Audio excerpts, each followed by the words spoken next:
Aloha, friends and family. It is the White Lion, Arak Yahu Yisrael, here live with a new production given to you through our productions teamwork and visual arts management production crew from plotpalmtrees.com.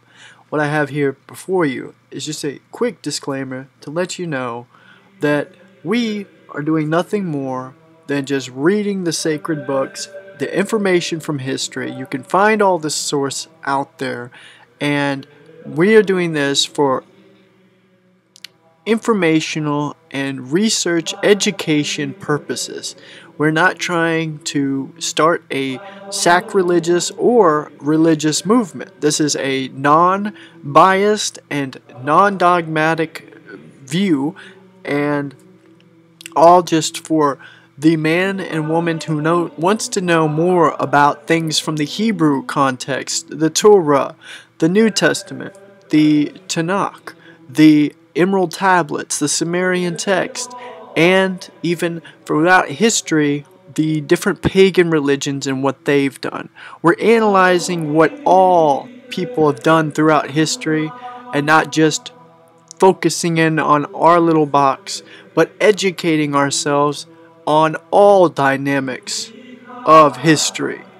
So with that said, I really appreciate if you watch it through. Please do not leave any hate comments or throw stones. If you do not like the idea of this video or what we produce at the Hallelujah Show, please just turn the segment off and go find something else to do. Thank you so much. Yahuwah, Yaira, Rapha, Shama, Shalom. To you, my friends, this has been the White Lion. And please don't forget to like and hit subscribe if you do like this information. We appreciate all those who encourage and support our ministry, as we are helping those in Kenya and Puerto Rico and worldwide. For those who cannot afford the Hallelujah Scripture Bibles, you really do help those worldwide discover the truth and obtain something that they did not have before. The living Word of the Most High. Hallelujah.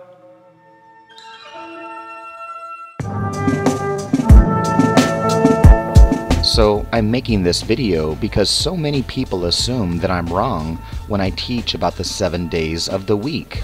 Because we are all taught that Sunday is the first day and Saturday is the last day, which is the 7th day. But that's completely wrong. So I have explained many times about the esoteric and the exoteric, which means the inner knowledge and the outer knowledge. In other words, the truth and the lies. The exo, or the outer wisdom, is like judging a book by its cover.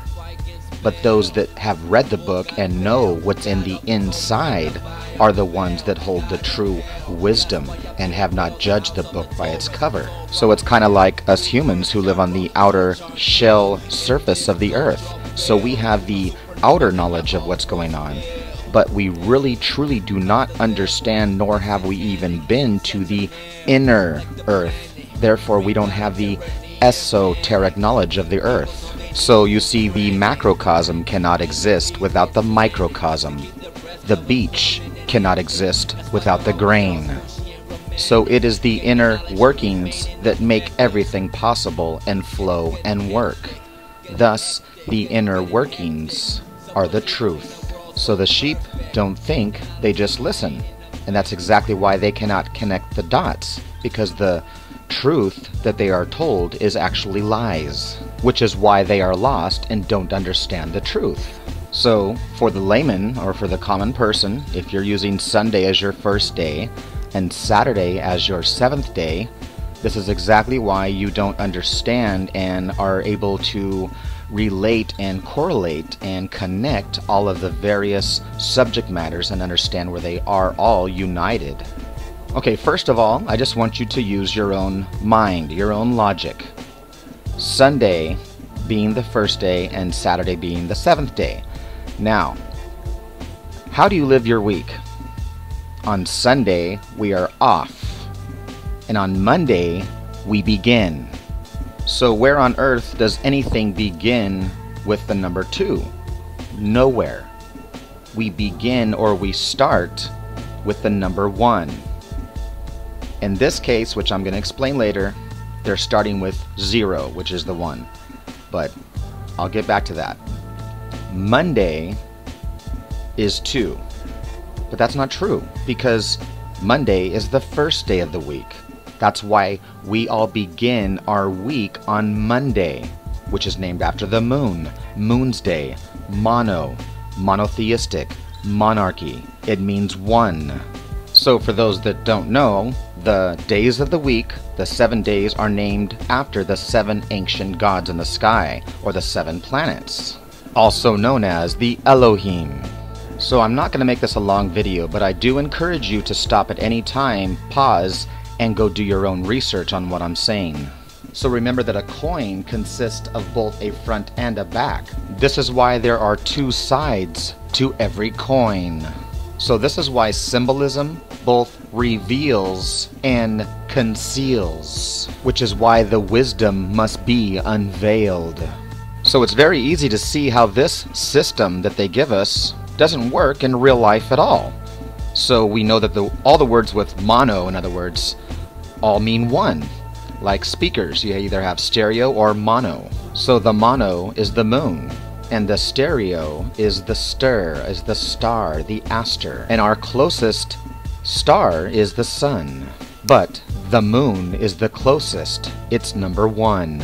So in order to see the light, or to understand something, we need the light in order to have sight, which will make us bright. So this is why the secret societies take you from darkness into the light. Thus you are reborn into the inner realm, or the secret hidden truth. So our vision of truth is based upon perspective of truth. And our eyes only know the light of truth that it's given. This is why our eyes are deceived by the false light of a hologram, which makes our eyes believe that the light we are seeing is an actual object when it's not. Ladies and gentlemen, we are at a time in history where we have 3D projection.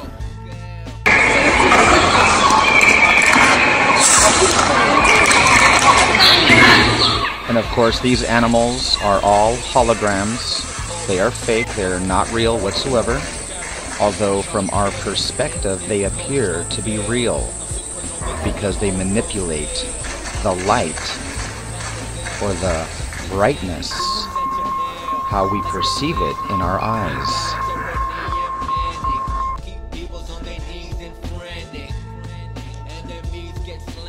My fellow Americans.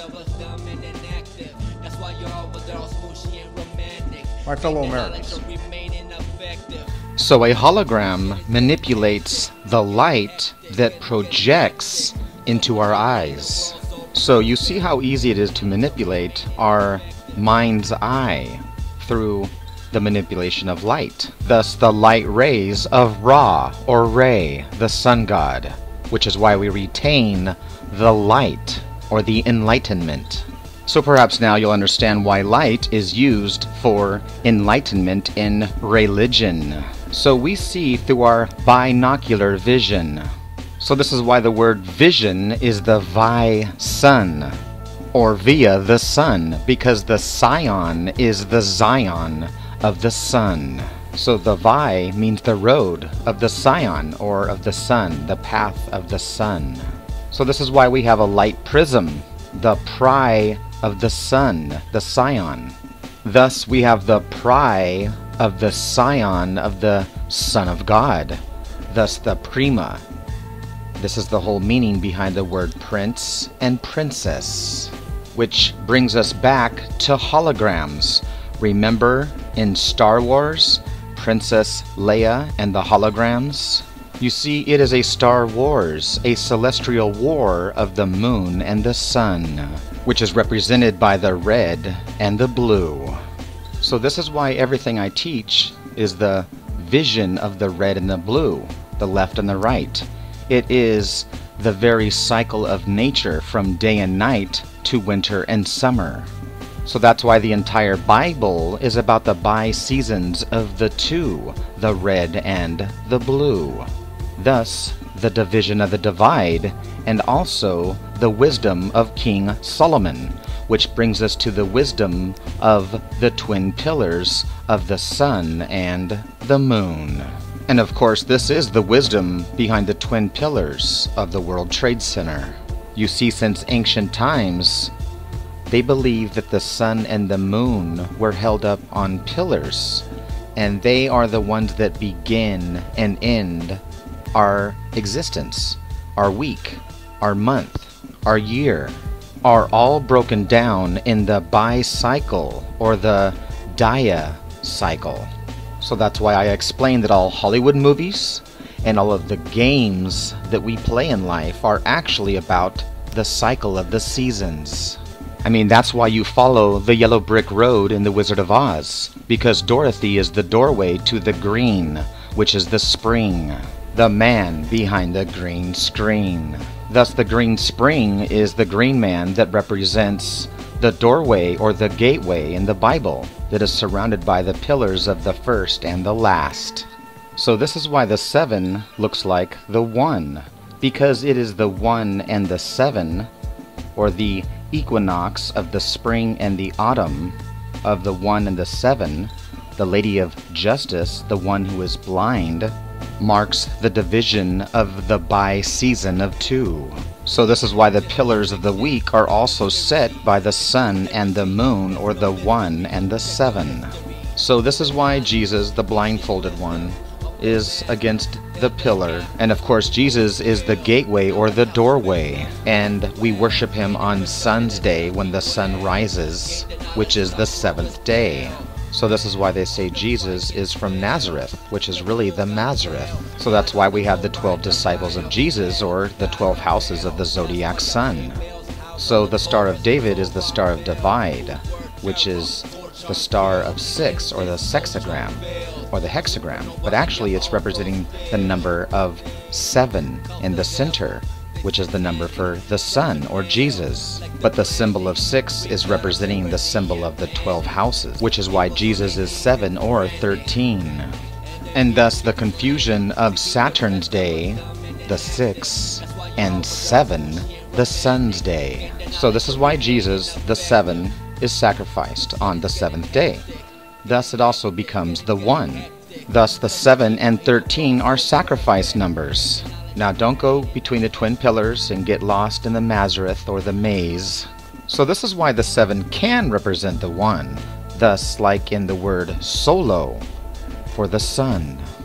So Jesus the Son is the sacrificed one. This is why when we delete something on our cell phone, we push the number 7. And my teachings can be proved in all angles, from all sides. So perhaps now you'll understand why the Bible is all about the number 7. So that's why the book of Revelations, or the book of Re, the sun god, the number 7, is all about the number 7 in the book of Revelations, or the book of the Apocalypse, which is the Apollo eclipse, or the Rapture, which is the raw aperture of the sunlight. So when you have the true key of wisdom, you'll understand the truth behind the number 7 and the book of Revelations, which is just about revolving, dying, coming to the end, and then rebirthing. So that's why they tell you salvation is in Jesus Christ, because Sal is the sun. And of course that's why we mourn in the morning after the sun had died, during the evening. So like I said, my wisdom can answer all questions through etymology and symbolism and everything. So the Hebrew day begins at sunset, and of course our day begins at sunrise. So it's always been about the sun and the moon since ancient times. They are the two pillars that begin and end. And so now with the wisdom I gave you, you can answer all sorts of things like the 12 labors of Hercules, and how he represents the winter and the summer, thus the Lion of the Sun. And of course that's why they released this film in July, because July is the 7th month. So now you'll understand why we have the Hercules, the 7th episode in the 1st season, shooting the apple off of the head while blindfolded. So now you'll also understand the story of Samson, thus the twin pillars of the son of Sam. And that's why Samson has the long hair of the lion's son. And so now you'll also understand why Samson was known as Samson the Blind.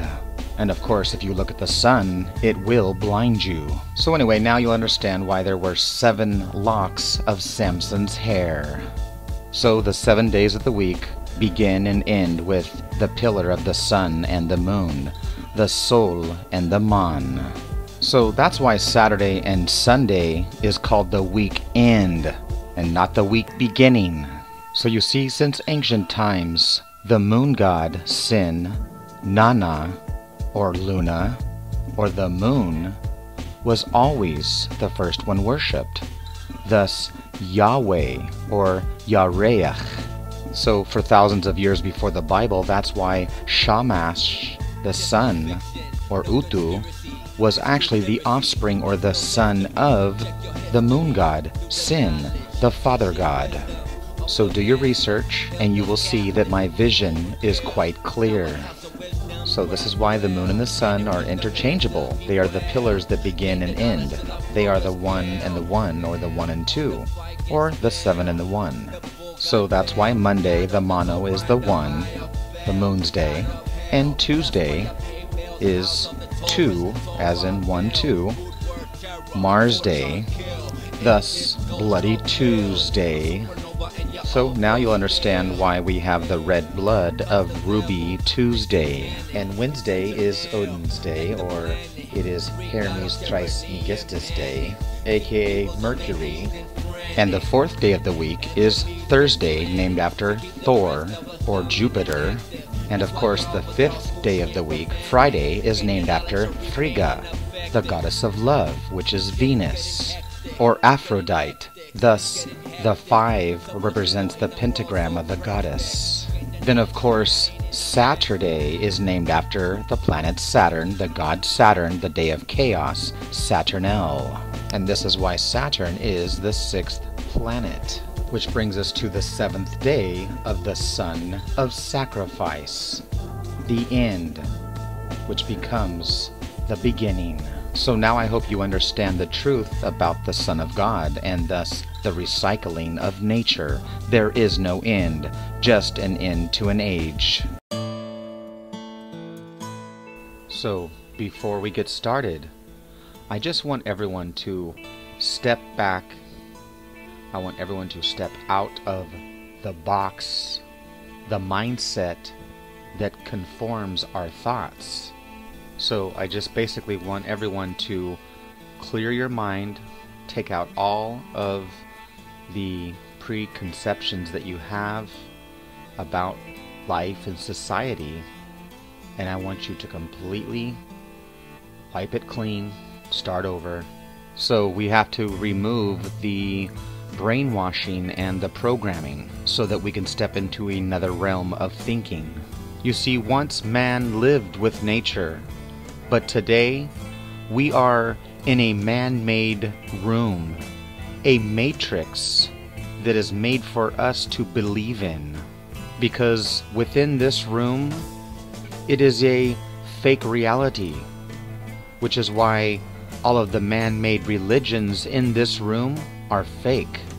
In this reality, you see, in this reality that is made for us, we are made to believe in things like devils. But in the real world, not in this fake reality, but in the real reality of the real world, there are no devils. So step back a few thousand years before the Bible was even created.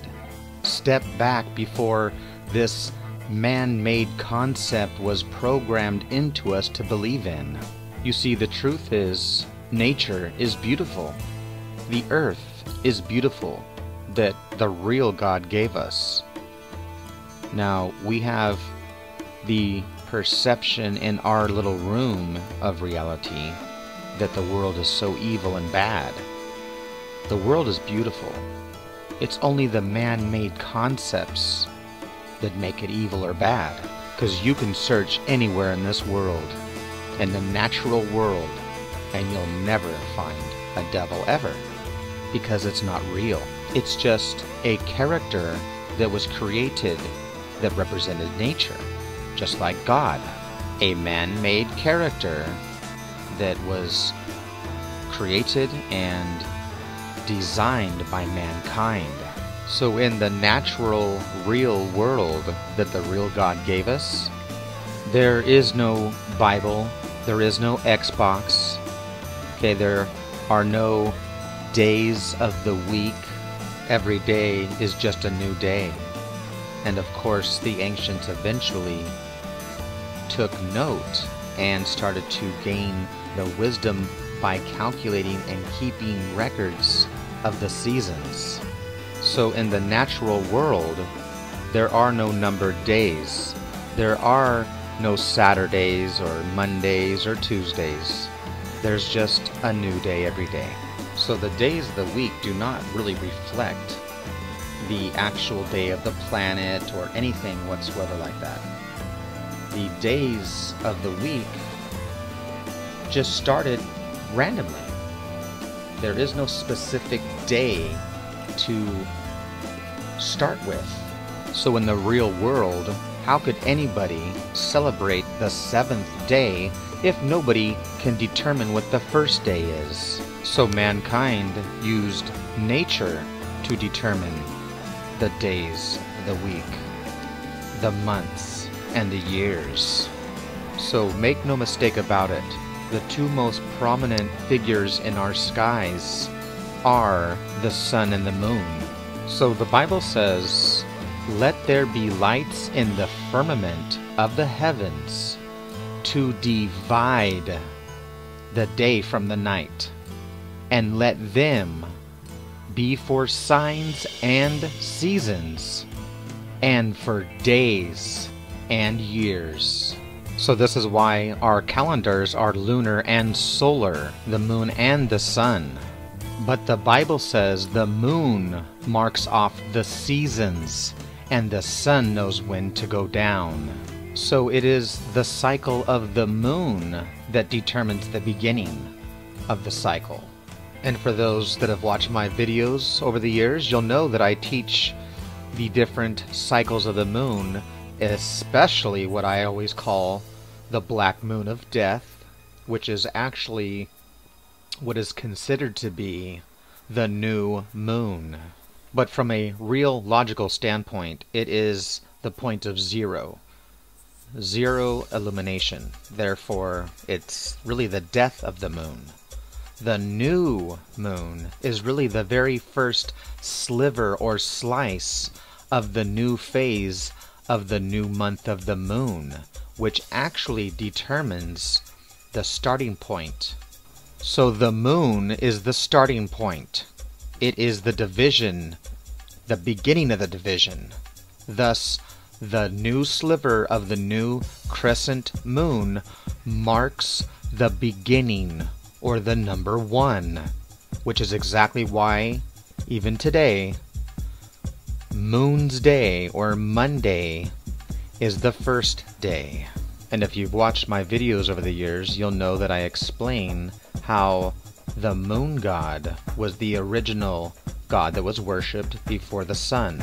And of course, this is why in Sumerian mythology, the moon god gave birth to the sun god. So the moon god was always considered to be first. And I don't have time to explain, but basically the ancient moon god was actually a moon goddess originally during the matriarchy worship before the patriarchy worship took over, and then the sun was worshipped over the moon.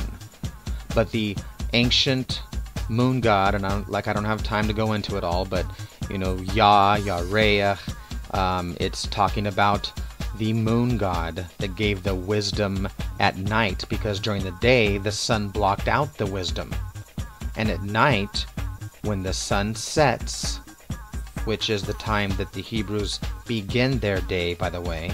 So a new day is determined by the division of the sun setting and the moon rising. So like I've said, the foundation of time and the very beginning of time is based upon the sun and the moon, which is the two pillars of the beginning and the end. So the pillar of the sun goes away and the pillar of the moon appears, thus the beginning. So if day one is the moon and it is the new crescent moon that marks day one, when you count 7 days, or the Sabbath day, the 7th day is Sunday, not Saturday. The Sabbath day, or the 7th day. Remember, the moon and the sun were the first to be worshipped. Those are the two most prominent heads or eyes in our skies. But remember, the division is between the sun and the moon, not Saturn and the sun. So when the biblical God created the Sabbath, or the 7th day, it was based upon the sun and the moon cycles, not upon Saturn. So how could Sunday be the first day when the Bible is very clear saying that the moon is the first day of the week, of the year, of the cycle of the seasons? So this is why the Sabbath is practiced in between the two pillars of the sun and the moon, at sunset and moonrise. And this is why those that practice the Shabbat, or the Sabbath, practice it with 2 candles, the 2 lights of this world, the 2 pillars. And of course, we have the ritual of the blind justice on the balance scales of time. So the Sabbath is a sacrifice in between life and death, which is why they go blind, and then they are reborn again. And of course, you'll notice that it's the female who lights the candles, the moon goddess. So in the book of Genesis, the book of the biblical creation story, we read that God created the heavens and the earth, and he basically created light and darkness, and that was the division of the two, of the day and the night. And that one day is the deity, which we call God. That's why the Sabbath is called God's day, the Sabbath day, which is the division of the one day. Now, for the Sabbath is a sign of the covenant between me and you, from generation to generation, or from time to time. Remember, the one day, or the sun and the moon, is the sign of time. So that's why this, scripture from the Bible goes on to say that it is given so you may know that I am the Lord who makes you holy, complete. So the Sabbath is a sign of the covenant. And what is the covenant? As I've explained many times, it is the division or the cutting of the meat, dividing it in two, which is why the Ark of the Covenant has the 2 angels of the sun and the moon, Michael and Gabriel. And of course, the menorah is also all about the sun and the moon. So this is why the Sabbath is done at the evening. So it's the time of even. It is the time of balance between the day and the night, between the black and the white. Thus the eve is the blue at nighttime, the moon, and Adam is the red during the day, the sun time. So, a long story short, the Sabbath is all about the division or the separation of the two. It is about the day of rest. It was known as the mid-rest in the mid-el. So the Sabbath comes from the Sabbatu, or the Sumerian Sabbat, which means mid-rest, which, like I said, is the mid-el of God. And thus, that's why the Bible says that God is in between the 2 cherubim, which of course are the angels or the angles of the zodiac. So the Sabbath is about the division, the separation, which is why it's the day of rest, to cease in movement, to be still, or to be dead, basically. It's the in-between time of life and death. So this is why they say the Sabbath is set apart. It is a day of rest. So remember, just like cutting the meat of the wheel of the year of the covenant, it's just like cutting the meat, which is the zodiac wheel of the animal, cutting it in two, thus offering the sacrum in sacrifice. The one to be sacrificed was sacrificed in two, divided, split in two, just like Tiamat. So the Sabbath is blessed, which comes from the sacrifice, which makes it sacred.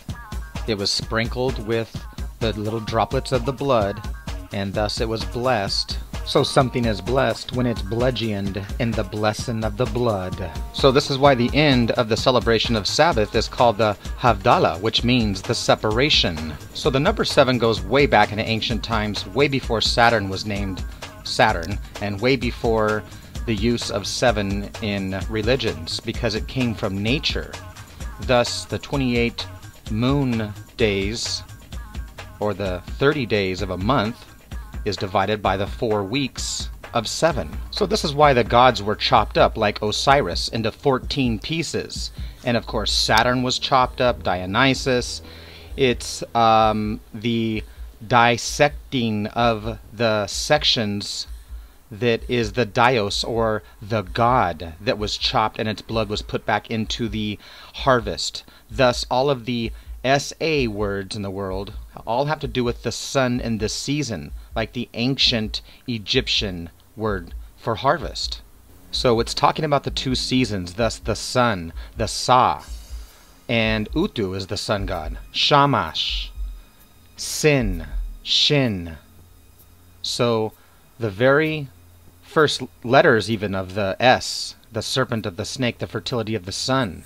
So I've explained the cutting of the year is between the Aries, the 1st month, and September, the 7th month.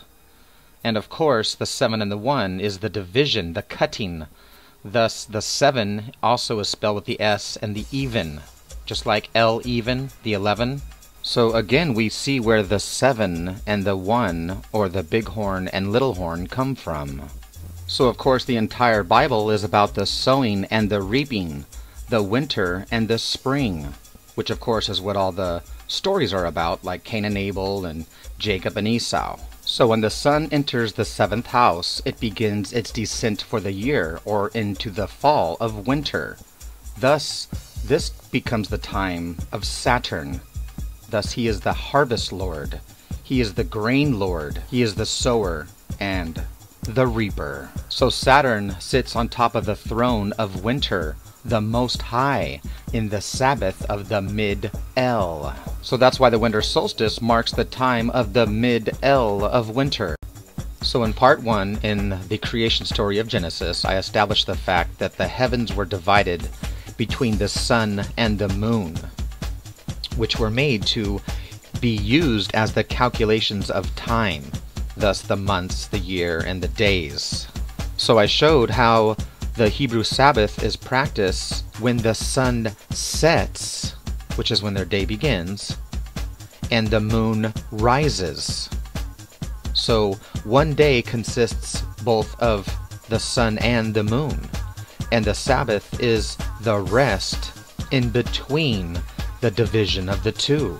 So this is why I established the fact that the Monday and Sunday are the 2 pillars that divide the week. So the Bible says the moon marks off the season of time, and thus the sun knows when to go down. So when the moon rises, or the new crescent of the new moon is established, it also establishes the beginning of time, the first day. So the book of Genesis is when God creates, which brings me to the very word of creation, which means the beginning, the Bereshit. As I have explained many times before, the very word create comes from the word crescent, the crescent of the moon. And I have also explained how Crete, the ancient city of Greece, was where they worshipped the Cretan bull. And of course, I have shown how all of the ancient cultures around the world had the bull god as their creator gods, which actually brings us to our current word we use today for the God that created us, which is our creator, which actually comes from the crescent moon, the lunar bullhorns of the bull god, which is actually the bull gods or the Elohim. So this is why our creator is the create or the crescent of the lunar bull. And of course, this is actually where we get the word Christ as well, from the crescent, the creation of the moon.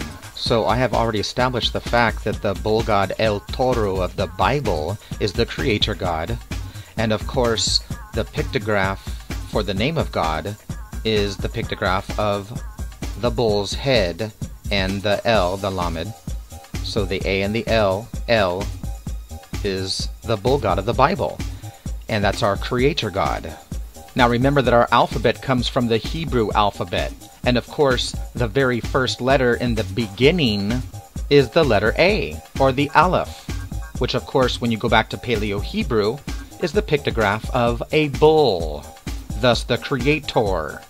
And of course, today, our letter A is an inversion of a bull.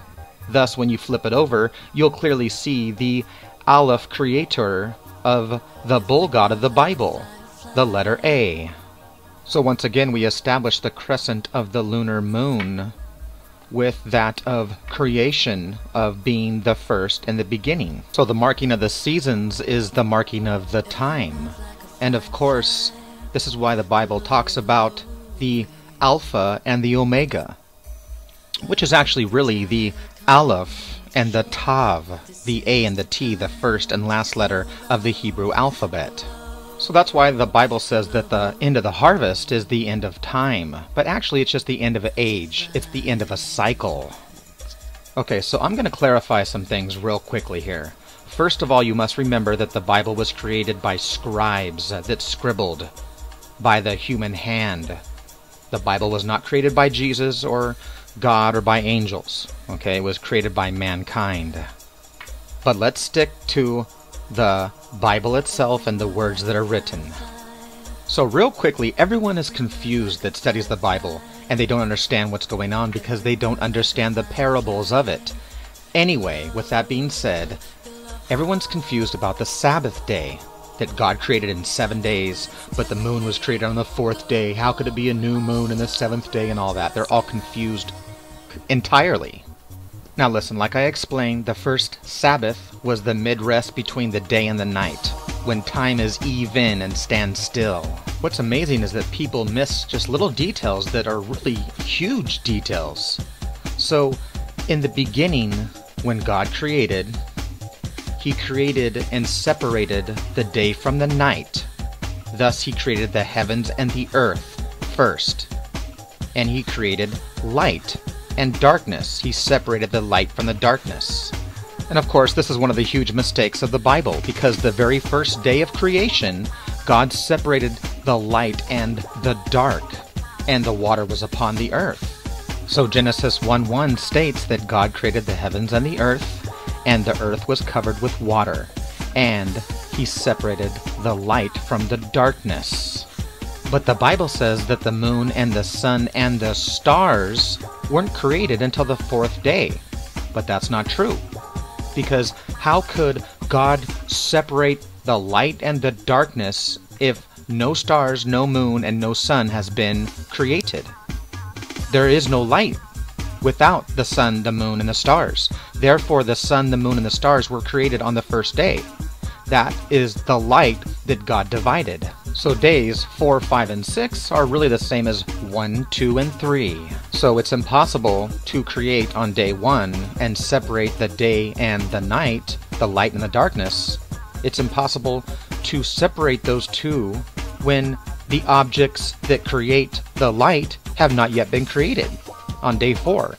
So therefore it's, obvious and logical that the sun, the moon, and the stars were actually created when God created the heavens on day 1, which is what it actually says. So like I said, the king and queen, or the prince and princess, will always be the sun and the moon. They are the two most prominent figures in our sky. And of course, God's sun blocks out and blinds the heavens. But when the sun sets, the heavens come out, the stars come out, which is why the ancients gained wisdom by studying the movements of God's heaven and the stars. So it's the observance of the stars that the ancients realized that some of them were wandering.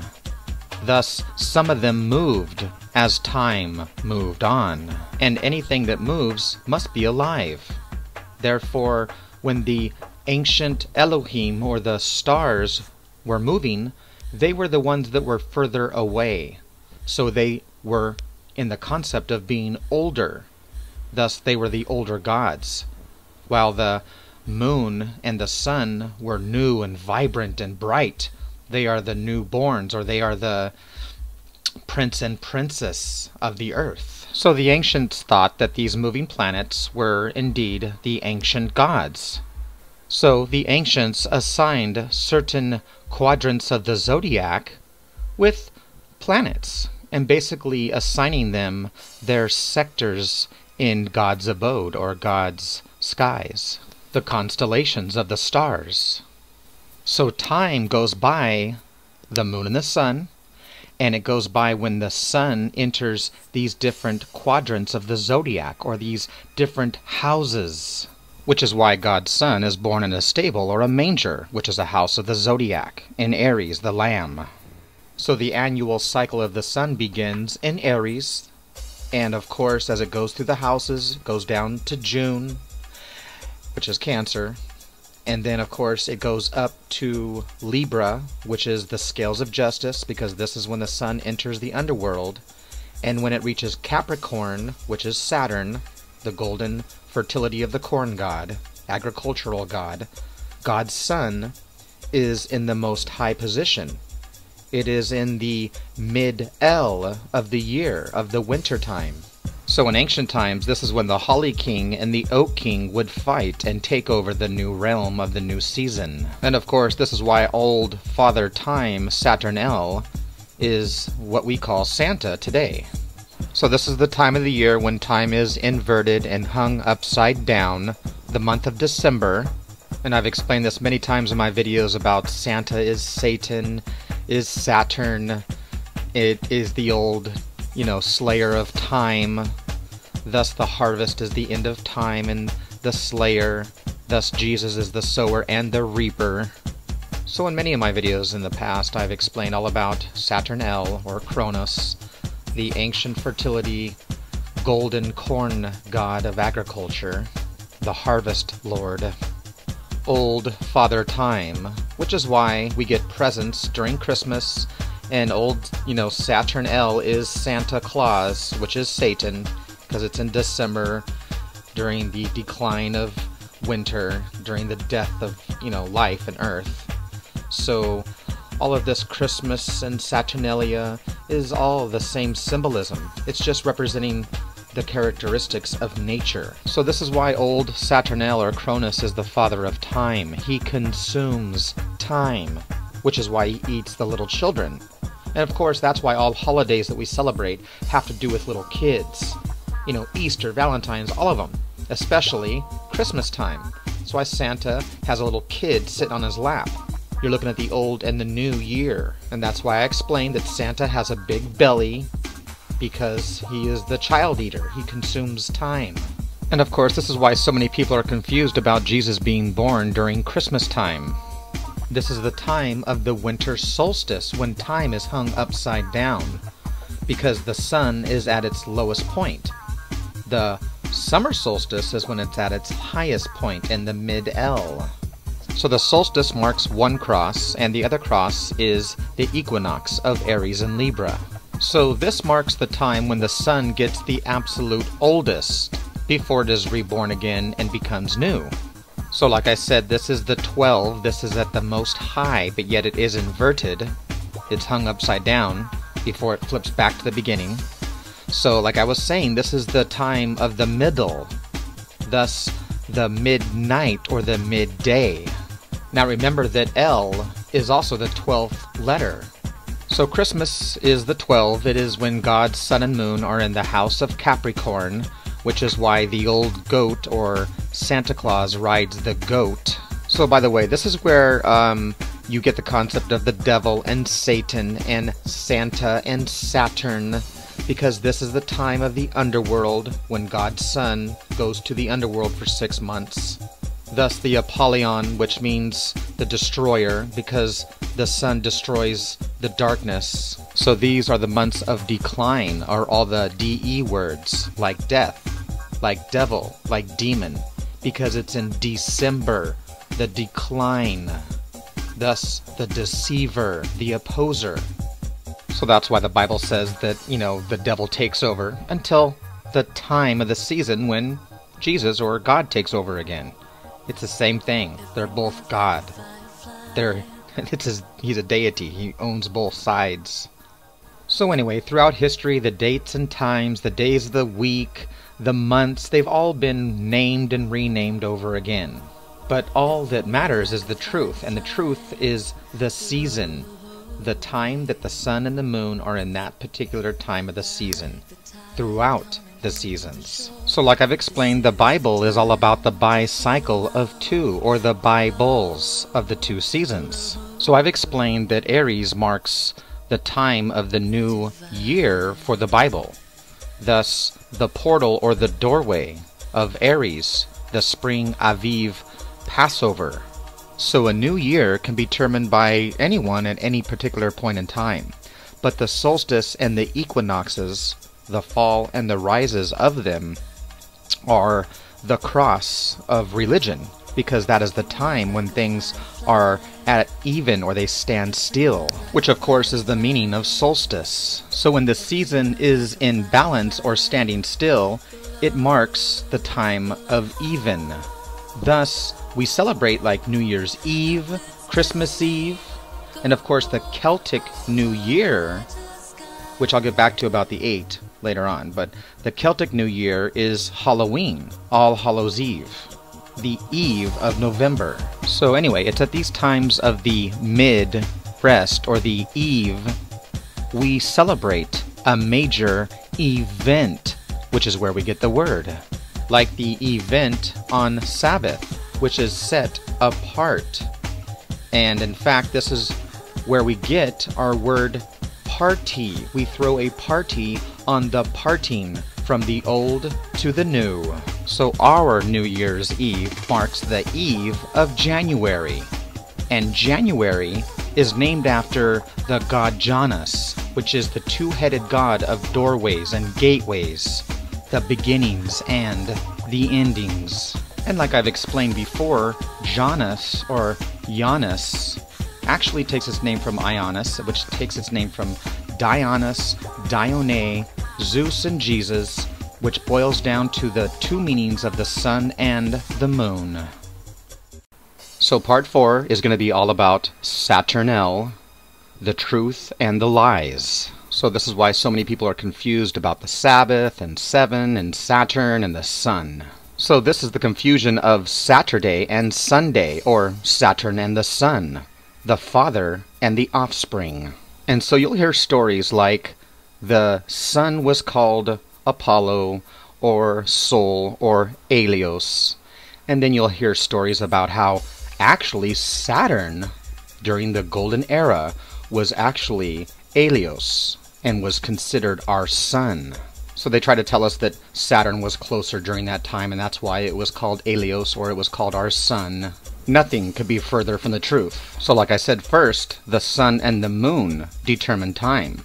And then later, Saturn became the god of time. So as the sun goes through the houses of the zodiac till the end of the year, the end of the age, the end of the season, the one that is in control of the sun is the house of Capricorn, thus the house of Saturnal. Saturnal is exalted in the month of September, and for 6 months he rules. He is the Holly King. He rules until March, or the equinox of springtime. So December marks the most high point, and thus he is seated in his throne. time is standing upside down. It is inverted. Thus, Saturn is the god of chaos. So Saturn sits in the Sabbath, or the mid-rest, the mid-L, before time flips back up, right side up, and restarts and rebirths. So Saturn is the old crone, Cronus, the most high at the end of the year, who wears the golden crown. He is the king of the year. So at the end of the season, when the Earth season is the oldest, which is the sun that's going through the houses of the zodiac, Saturn L is the sun. He is just in the old aspect, or the crone aspect of life. So this is why Saturn now wears the golden crown of the sun. So this is why Saturn L is the lord of the golden rings. Thus the golden ring of the sun. So this is why I explained that when you watch The Wizard of Oz, you're watching the 4 seasons that follow the yellow brick road of the golden sun back to the green springtime. And that's why they have to meet the Lord, or the King, which is the Wizard of Oz. And their key to success is Dorothy, who is the doorway. A simple story of winter and summer, and that's exactly why the cowardly lion needs to find courage, because the sun needs courage to go throughout the year and die and be reborn again. Thus the lion gets his heart, which is just like the story of Jesus. So let's get back to the Most High, Old Crone, the golden crowned one, the king, Cronus, or Saturnel. So like I said, Saturnel, or Cronus, was the lord of the golden ring of the sun, because he was in control of it during that time. He was the king of the sun at the end of the age.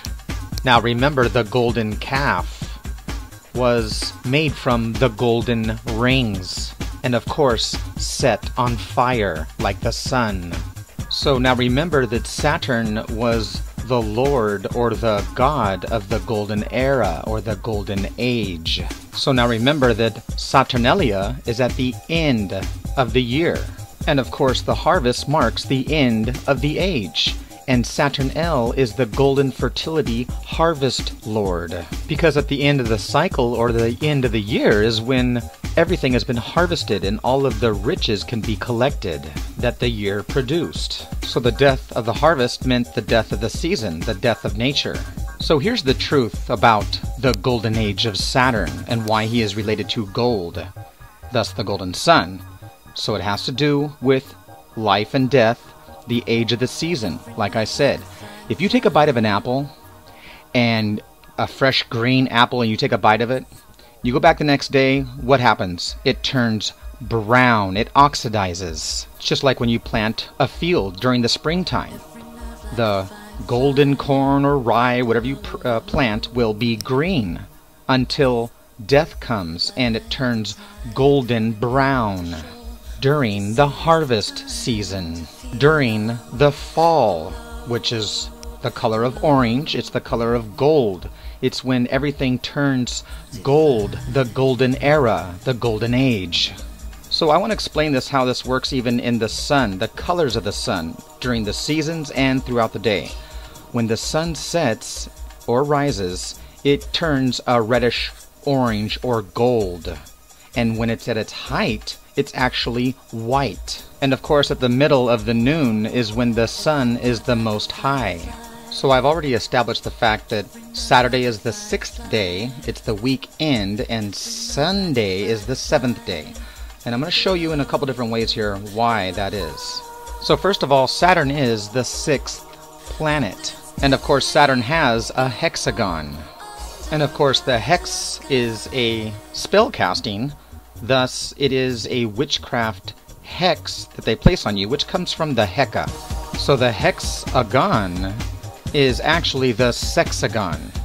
Thus, in Latin, 6 is sex. So like I've explained many times, this is why Saturday is a little mini Saturnalia day. It's a day of chaos. It's a day of sex, which is why on Saturdays we get all dressed up. We drink, we take drugs, whatever. We go out and we try to find a partner, a sex partner. Because after all, this is the day of sex, the 6th day. And of course, this is when most people actually have festivals and parties and dances, and of course, when most people drink and unfortunately die on this day as well. And of course, that's when most people get married. So this is why they dress in the black and white, the ritual of the life and death, and light the candles, and of course exchange the golden rings. So by the way, sex is the S of fertility and the X of death. So I explained all about this a long time ago, the X and the triple X and the 666. And of course, man was created on the 6th day. Now remember that December, or the decim, means 10. The X, it is the time of the end, December. Thus we have Xmas. So this is the cross of the solstice and the equinox. The solstice means standing still. So the ancients believed anything that was standing still or not moving was dead. Thus the solstice of the cross of God's Son that is reborn again from the new year. So this wisdom goes back thousands of years. In the dead of winter, when the sun figuratively dies, this is why, even to this very day, we try to reignite the sun god and rebirth him, which is exactly why during Christmas time we light all of the lights. And of course we bring in the fertility of the tree. So this is the time of Yule, which is the longest night of the year, and the Great Mother gives birth to the new sun god, the Sol Invictus, the unconquerable sun. So this is the Yule god of wintertime. It is the Holly King. And thus, this is why during Christmas we bring in the Yule log, and then of course we light it on fire, because this is the ancient practice of the fertility rites. So it's just like lighting the fires for Beltane, which is for the fertility of the Bel, fire sun. And of course, this is why during the ancient Yule practice they would light the bonfires, the bone fires, making sacrifices or holocausts, burnt offerings. Thus, they would actually make human blood sacrifices during this time, in ancient times, for the return of the sun god. So this is why the Bible has all of the stories of sun sacrifice. So the sun sacrifices have been practiced for thousands of years. And of course, we even still do it to this very day, which is why it makes me sick when I hear all of these young kids who hide behind the word of peace and love, and then go to what's called the Burning Man Festival, which is a ritualistic sacrifice ritual. And these kids are so naive and dumb, they don't even realize they're making a sun sacrifice, and why this wicker man that is being burnt, the burnt offering, is holding the lamb. It's the same thing as the ritualistic sacrifice of Jesus, the Lamb of God. And it's sad to see Christians pointing the finger at these people when they're actually doing the exact same thing. Too blind to see that their whole faith is based upon the sacrificial offering. So these people are so blind they don't even know what they're doing. They have no idea they're practicing ancient sun sacrifice rituals and fertility rituals. They have no idea. If you ask them, they probably wouldn't even think that they're making a human sacrifice, a burnt offering. And you'll notice they shoot the fireworks, which is a symbol of fertility. And I've explained this many times in many of my videos. So everyone partakes in these rituals and just have no idea what they're actually about.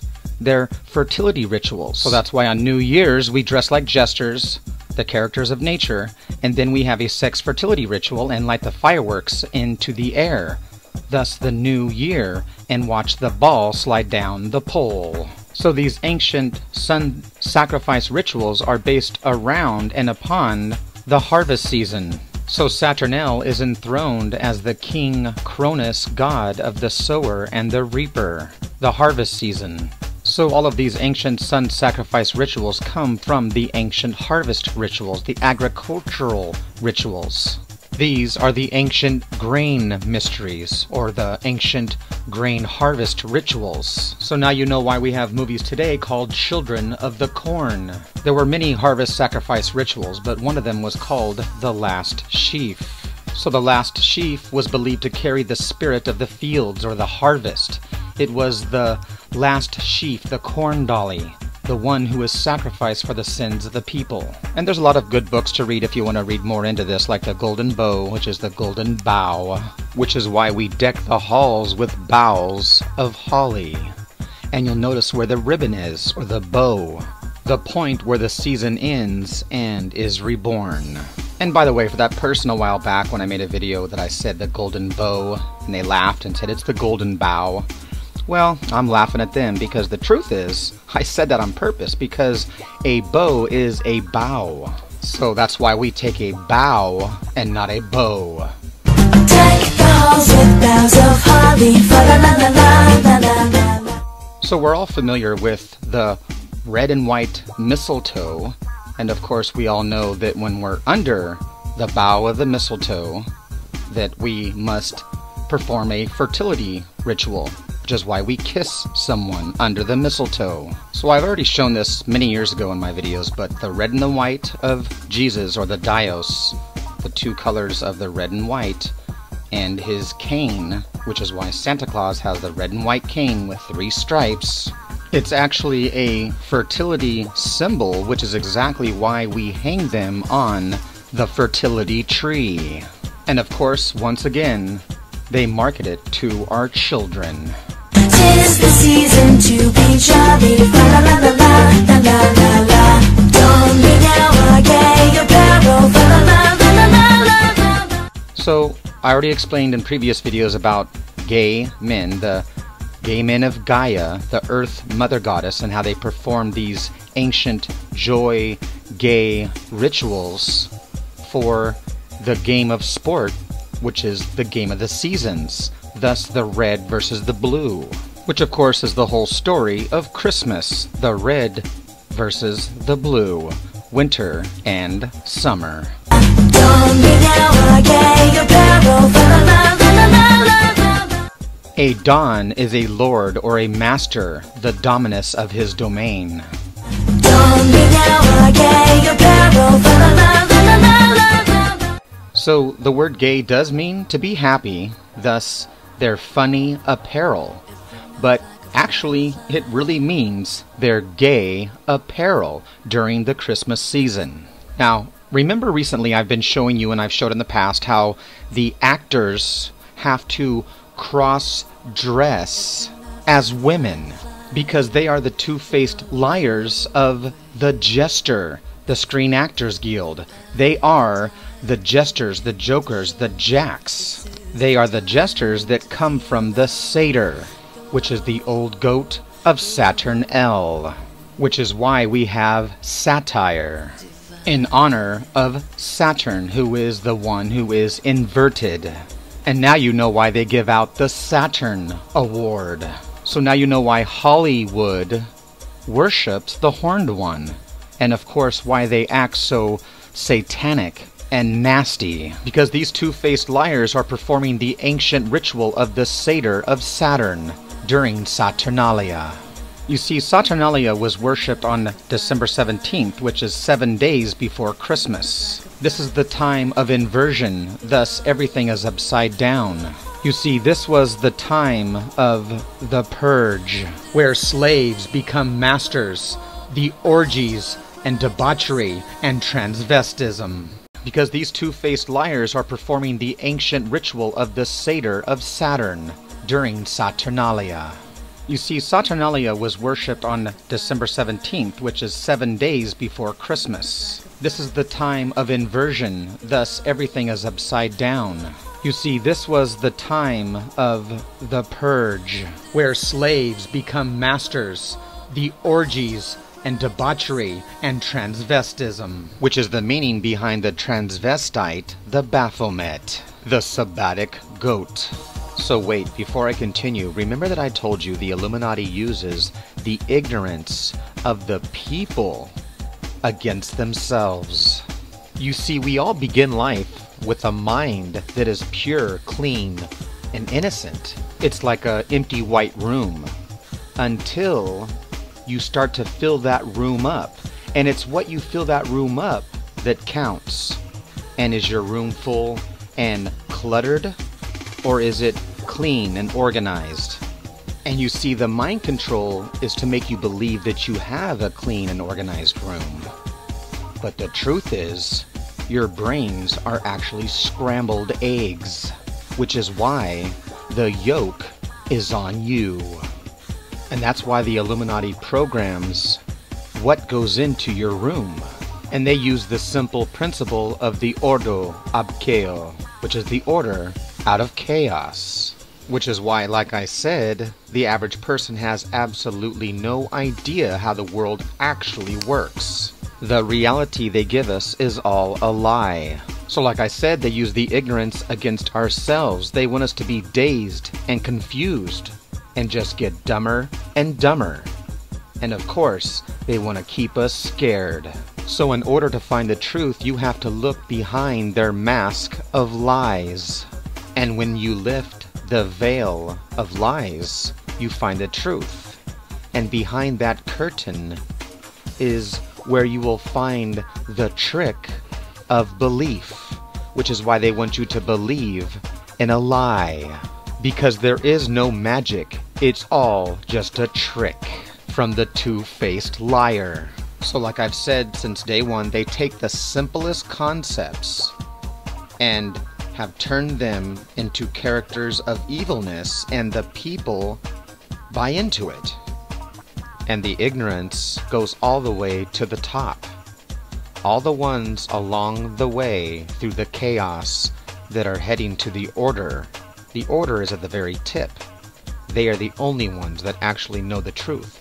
And all of the fools, no matter what side you're on, if you're a priest of, Christianity, or you're a Satanist priest, it doesn't matter. You're actually all fooled by the same source. Only the ones at the very top know it's all just bullshit. So you could perform all of the magic rituals you want and satanic rituals you want. And you could, sacrifice babies, whatever.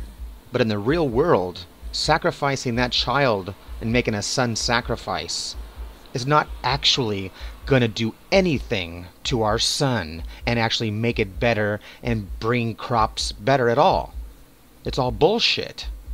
And it sounds silly, but believe me, like I said, they're still doing it to this very day. They sucker them in with the glitz and glamour, and they mask the truth. And I'm sure most of these kids reject Christianity, but have absolutely no idea that they are actually still performing these ancient sacrifice rituals. And that is the insanity. Too blind and dumb to know that they are carrying on the agenda of the Illuminati.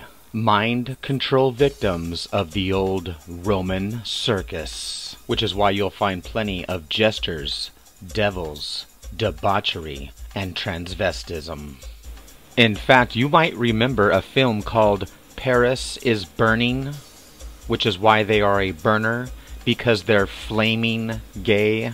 So now you'll understand why there are so many dragons at the Burning Man festival, because the dragon represents the primordial drag queen. Exactly like the flaming grove of Bohemia. So it's no surprise that Hollyweird is also supporting these ancient sacrifice rituals. The feasts of El, which is the ancient carny of El. The ancient sacrificial carnival festivals held in the honor of King Saturn. So I've already explained about the debauchery and the transvestism and the gay agenda of Hollywood. But this also stretches over into the entertainment industry of rappers and the music industry. The satanic gay conspiracy. Brother right here from day one, we used to wake up and, pause, but like, check this out. Puffy is talking to Usher and he says, "We used to wake up in the morning," meaning together. Brother right here from day one, we used to wake up and, pause, but like, check this out. Puffy realizes this and says, "Damn, wait a minute, pause." Brother right here from day one, we used to wake up and, pause, but like, check this out. And that's why Chris Hart calls him out on it. Brother right here from day one, we used to wake up and, pause, but like, check this out. I mean, back in the days when he was like 10 and I was a little bit older, his older brother, we used to fight over the frosted flakes. You know what I'm saying? Before pause was invented. You know what I'm saying? But it's my brother for real. We used to actually wrestle off of the frosted flakes because he used to always get up earlier than me. Now he's one of the richest stars in the world. And Yo, what the fuck did Puff just say? Nobody's gonna acknowledge this but me. Puff just said we used to wrestle over the frosted flakes, and we're streaming live. That was stupid. Listen. So many of these celebrities hide behind the fake mask. I mean, you know about it. We hear about, you know, P. Diddy being gay for all these years, and it's in his videos, which is why he's got a pinky ring, because he belongs to the pinky ring gang. Bet they know me. Rose gold pinky ring. Master Rolex. He's got his pinky ring and his Rolex and his rolls and his furs exactly like his hero who liberated himself, Liberace. And that's why Pink Diddy is a big homie, because everyone knows that pink is for girls. And that's exactly why Jay-Z is showing you his pinky ring. And they want you to think that it's that they have swagger. Actually, swagger means that you sway both ways. You go back and forth, thus being bi. You see, actually, this is what is called swagger, swaying back and forth. So now you'll understand why Big Homie was at the Burning Man festival all dressed in his cute little pink outfit. Pink Daddy, the gay boy. Because he's a flaming gay burner. They hide behind the veil to cover the truth. They keep us confused with their web of lies that they have woven, because it is all just fabricated. Which is why when the elite go to their annual ritualistic sacrifice at Bohemian Grove, their gay little rituals, they say that they do not want weaving spiders to come there because they don't want to get caught in any sort of trap. So if you've watched my videos over the years, I've explained numerous times about the symbolism of the Illuminati and how it's actually sex magic symbolism, the symbols of fertility. Okay, so real quickly, I've explained the true meaning of what that Illuminati symbol is, and as you all know, it represents the fertility symbol of sex magic, the male entering the female hole. The triangle pointing up is the male, triangle pointing down is the female, and the circle, of course, is the female hole. Or it's the male hole. From matriarchy goddess worship to patriarchy male worship. So what I'm saying is that the one-eyed or the brown-eyed used to be a girl, and now it's the brown-eyed boy. You see, this is exactly the way you hold your hands when you're spreading the cheeks to the brown eye, the one eye of the Illuminati. So this is why I have explained that when you watch movies, you'll see them poking out the one eye.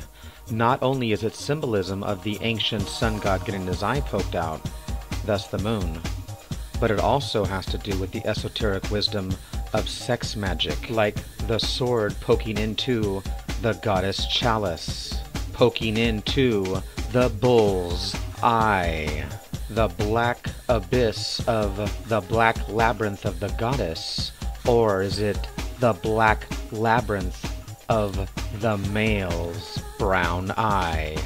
This is exactly why they must give their signs of allegiance to the Illuminati, because this symbol means that they are willing to sacrifice everything and sell their soul to the so-called devil. But it's the symbol of selling your ass, literally, taking you down the rabbit hole of so-called enlightenment. That's why Jay-Z says, "Do what thou wilt."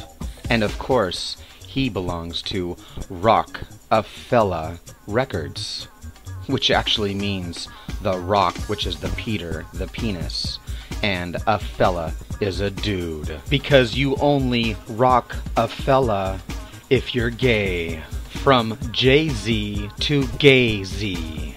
And actually all of this reminds me of a lighter matchstick from the Freemasons that is actually a goat, and the insert goes into the ass of the goat, which is from the ancient fertility beast of Pan or Faunus, the satyr, which is from the old goat himself, Saturnalia.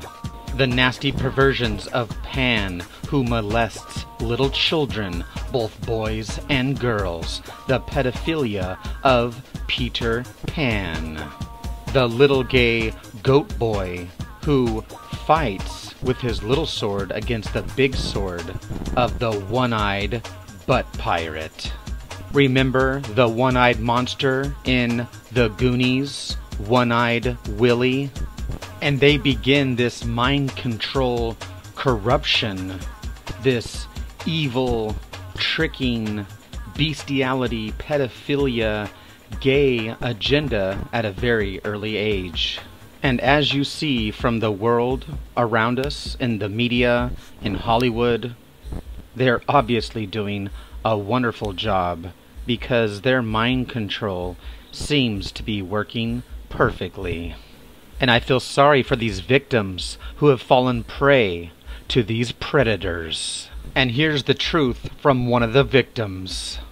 His roles defined the 80s. Goonies. This was my dream, my wish. Stand By Me. You call my dad a loony again, and I'll kill you. Films that propelled him into the spotlight for his entire youth. But being famous so young, he says, caused serious damage to him and his friends.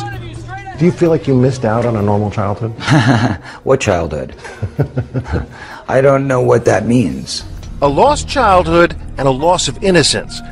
He blames the adults, not just those looking to profit from charming children, but also some with far more sinister motives. I can tell you that the #1 problem in Hollywood was and is and always will be pedophilia. That's the biggest problem for children in this industry. The casting couch even applies to children. Oh yeah. Not in the same way. It's all done under the radar. Nobody talks about pedophilia. It's the big secret. And it's widespread? Oh yeah. I was surrounded by them when I was 14 years old. Surrounded. Literally. Didn't even know it. It wasn't until I was old enough to realize what they were and what they wanted and what they were about and the types of people that were surrounding me till I went, oh my God, they were everywhere like vultures. Vultures who Feldman says abused him and his best friend, the late child actor Corey Haim, his co-star in The Lost Boys. Well, what happens if my mom is dating the head vampire? Feldman says the trauma of that pedophilia contributed to Haim's death. There's one person to blame in the death of Corey Haim, and that person happens to be a Hollywood mogul. And that person needs to be exposed, but unfortunately I can't be the one to do it. But the person that knows who did it and knows who he is watching right now, I guarantee you. Yeah. Intriguing. Yeah. There was a circle of older men that surrounded themselves around this group of kids. And they all had either their own power or connections to great power in the entertainment industry. So I explained to you that the one-eyed Willy is the one-eyed monster of the penis, and the symbolism of the one-eyed butt pirate, which is why the Goonies was located in Astoria. And I'll give you one guess why they named him Mouth. And it's these pedophile goons who tortured and terrorized these poor innocent children and molested them, taking them down the Illuminati's perverted rabbit hole, the tunnel of love. So now that you understand that Hollywood takes its name from not the Oak King, but the Holly King, which is Saturnalia, thus the Hollywood's magic stick, which is exactly why it's called Hollyweird, which is why we find the evil, dark, black, Saturnic or satanic agenda of Hollywood. And we have been slowly conditioned to accept their satanic agenda. That's why they throw it in our face. It's all around us. And along with the satanic conspiracy is the debauchery of the degradation of our society, corrupting the minds of the world with agendas like the gay agenda, transforming our current day lives back to the ancient old world practices of debauchery. So now that you understand about the butt piracy of the Illuminati, and now that you understand the truth of films like The Goonies and the One-Eyed Willy, the butt pirate, and Corey admitting that he was surrounded by pedophiles, now you'll understand why Johnny Depp played the gay eccentric pirate in Pirates of the Caribbean. And when asked about his gay role, he said that he read a book called Sodomy and the Pirate Tradition. And that's exactly why this debaucherous actor has played so many disgusting roles, and why he idolizes Hunter S. Thompson, his hero, Gonzo, a disgusting satanic pedophile who said he likes to kill, and his connection with the conspiracy of Silence the Pedophile Satanic Ring, which is exactly why it makes me sick that Johnny Depp defends him. Just like when he defended the satanic Roman Polanski, or like when he defended those 3 satanic killers who slaughtered those 3 innocent children. Just imagine all the viewers have absolutely no idea what hides behind his fake mask. So like Johnny Depp said, the pirates would be out at sea for so long, and of course there was no women on board. They were bad luck. So the men became gay. Just like Peter the Penis Pan and the Butt Pirate. And then of course I told you about the burner or the gay flamer, which is exactly why I believe that the fire of the pirate is talking about the pyro of the flaming fire. So perhaps now you'll understand why these butt pirates take your booty. Because these flaming gay pirates are the flamboyant flamers. Now remember that the sodomites in Sodom and Gomorrah of the Bible were set on fire. So perhaps now you will understand why they call each other mates. So now you'll understand why the flaming Captain Hook is with Peter Pan. And I'll give you one guess why they call him Captain Hook. So I've explained in the past that a mate is a maiden, like one who polishes a knob. And like I've explained, they represent the service maid, thus the bucket of water. And thus why pirates see mermaids.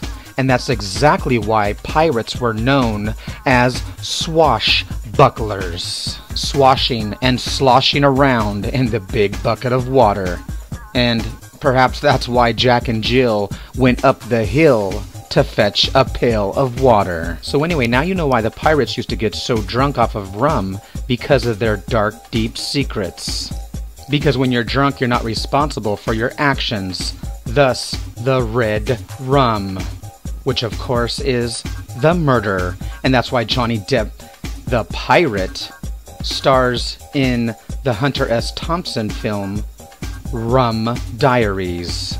Now the rum was kept in barrels, thus they had bungholes on them, because a bunghole is just like a dungeon. Thus the bung and the dung, because the asshole is like a dungeon or a dung hole. And of course the buns come from the bunny hole. So anyway, you'll understand now why pirates have a peg leg, which is a woody. And so like I said, the swords represent the penis, and that's exactly why they cross them. It's the men playing with their little swords. They're fighting with their swords. Sword fighting. So perhaps now you'll understand why these one-eyed willies, or these one-eyed monsters, these butt pirates, like to shoot their big cannons. Now most people are aware that the rainbow represents the gay community, the gay pride, the flamboyant colors of the rainbow. And they tell us we'll find the treasure at the end of the rainbow, thus the golden pot or the cauldron of gold. the golden treasure. Now, in previous videos, I have already explained the sex magic rituals of the cauldron secrets of witchcraft. Thus, we have the green, lucky little leprechaun that watches over his pot of gold. Now, remember that the green represents the green spring of fertility. Thus, the horny horns of the little green man. And this is exactly why Lucky Charms has a little green man. The little green pervert of the rainbow.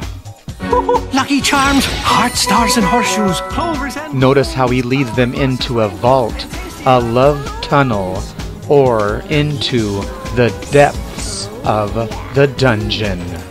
And as I've shown before, the vault is actually related to the vulva of the goddess, which is her tunnel of love, which can also be the tunnel of love from the Brown Eye dungeon, the dark, deep cavern where you'll find the treasure. The sacred treasure chest, which is always found in a deep, dark cavern, like opening the treasure of Pandora's box, her treasure box of love. And that's exactly why this area is known as the family jewels. The treasure chest is called a trunk, which is where we keep our junk.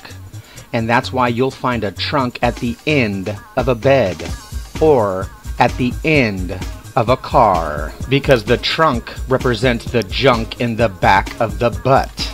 So, of course, this is exactly why we say she has a lot of junk in her trunk.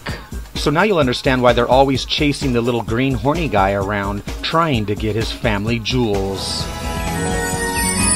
You're always after me, Lucky Charms. Let's call it the Jolly Golly. Hot dog! We're pirates! Peg-leg Pete only wants to help. Peter, the peg leg. Peg-leg Pete only wants to help. Let's go treasure hunting!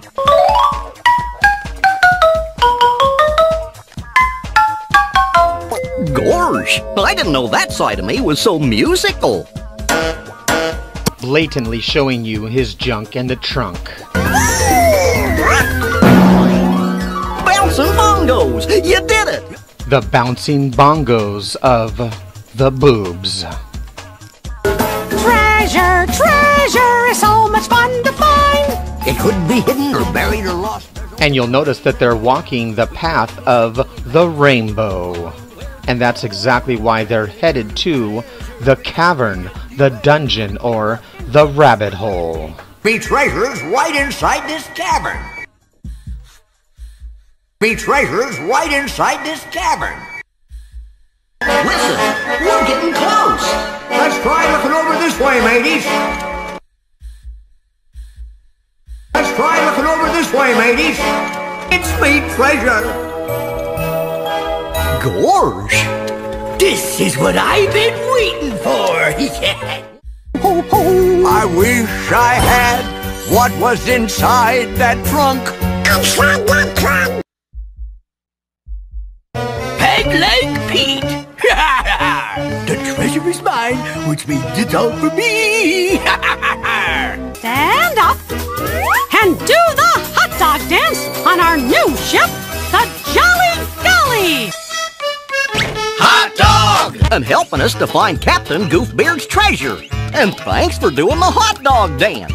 You scurvy swabs! Hot dog, hot dog, hot diggity dog. Notice the anchor symbolism, which we find on the primordial mound that pierces the watery abyss. The anchor is a well-known symbol for gay pride. Stand up and do the hot dog dance on our new ship, the Jolly Golly. Hot dog! And I'll give you one guess what they mean by doing the hot dog dance. As I have explained in my previous videos over the years, the hot dog inside the bun is a fertility symbol. Now, before there was Mickey Mouse, his name was Steamboat Willie. And I have already explained what the meaning of Willie is. And the Steamboat Willie is symbolism for a hot and steamy sex act with the Willie. Hey, There's something awfully screwy going on around here. So that's why he's telling you that something screwy is going on around here. Now remember that Bugs Bunny is the wacky rabbit, the horny bunny with a carrot. Now watch as this horny, horned rabbit with his carrot goes up behind him, and notice his butt is all jiggling around, bouncing up and down. Again, he is bent over with his butt out, and the horny bunny pokes him on the butt. Me, Doc, but, did you lose it? Oh, yeah. Thank you very much.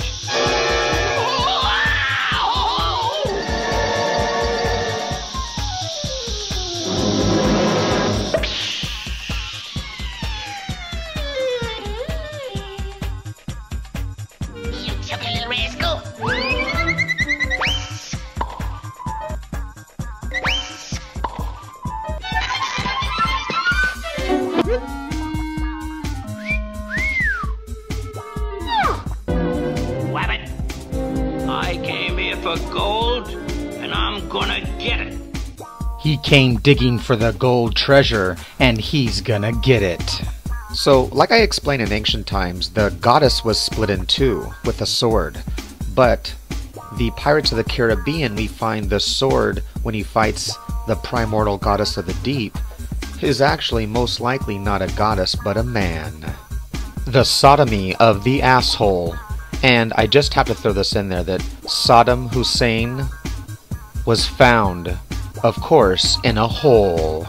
So I want to get one thing straight and make sure that it's perfectly clear. I am not gay bashing whatsoever. In nature, the possibility is very, very rare and low that a creature of nature would turn gay. So there is some that exist. It's a very super small percentage. But if you notice all around us today, it's everywhere, it's rampant. People don't understand it is the agenda of the Illuminati, population reduction. This is why they created porn, for example. This is why they have a gay agenda. And this is exactly why they are pumping our food that we intake into our bodies. And they pump our bodies full of hormones and estrogens, the truth and the lies. So now that you understand about the sodomy and the butt pirate and the dungeon, the Willy, and all of the gay pirate symbolism of the sacred hidden treasure of gold and jewels that lies in the depths of the cavern, which brings us back to Johnny, who wears the pinky ring. You will now have the eye to see the truth about Charlie and the Chocolate Factory, where once again we find he's wearing the top hat of the Illuminati's jester character, the evil conniving trickster, with his one eye of the Illuminati. So here is the truth that lies between the red and the white pillars, like the pillars of Sodom and Gomorrah. So most people would assume that Charlie is an innocent word, but you'll notice the word lie that lies within. And of course, Charlie actually means the charlatan liar. The Charon, or the Karen, ferried the dead. So now you understand about Charlie Bucket. Remember the bucket of the gay pirate symbolism? Because they want to swash his bucket. And that's exactly why he is the golden ticket. So that's why this one-eyed lying trickster is playing the role of Willy Wonka, the one-eyed monster. So I think you know where these perverted minds are headed. It wouldn't take a genius to figure out what the Chocolate Factory is all about. The Chocolate Factory of the children who provide the Hershey Highway.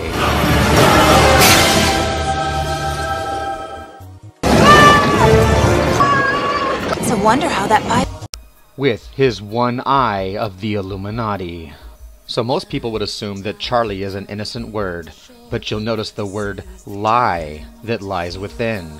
And of course, Charlie actually means the charlatan liar, the Charon or the Karen, ferried the dead. So now you understand about Charlie Bucket. Remember the bucket of the gay pirate symbolism? Because they want to swash his bucket. And that's exactly why he is the golden ticket. So that's why this one-eyed lying trickster is playing the role of Willy Wonka, the one-eyed monster. So I think you know where these perverted minds are headed. It wouldn't take a genius to figure out what the chocolate factory is all about. The chocolate factory of the children who provide the Hershey Highway. So in the beginning, they take you through the steamy, misty clouds. And of course, it's by Warner Brothers. Then they reveal the penis pillar tower of the chocolate factory from the Willy Wonka.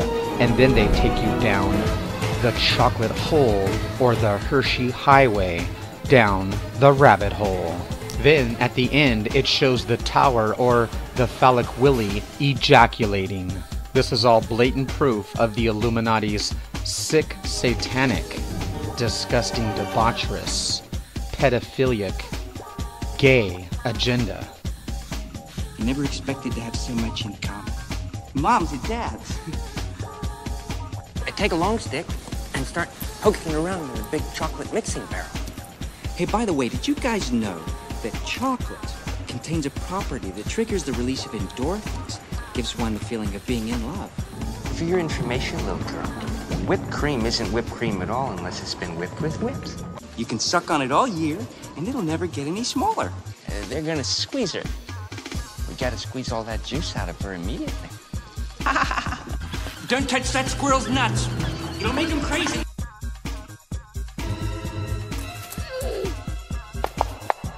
Now, she may be stuck in the chute just below the top. If that's the case, all you have to do is just reach in and pull her out.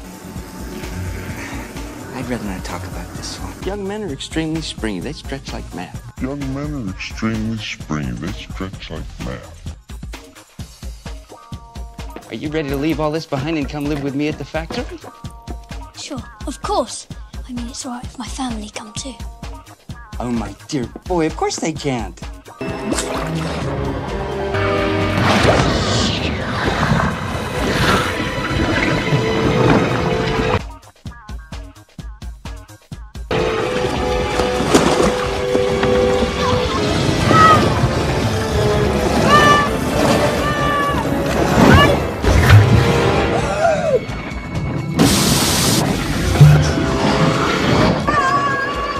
Wonder how that pipe is big enough. It's a wonder how that pipe is big enough. It isn't big enough. And of course they use her talking about the shaft and how big it is in the hole. And she comes from the soul plane. She was talking about the big black dick.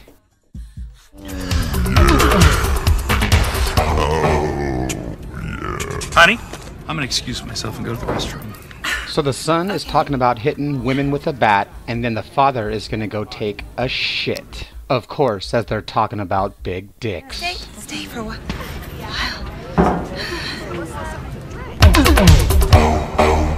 Oh, my sweet flat Jesus. It's a wonder how that pipe is big enough.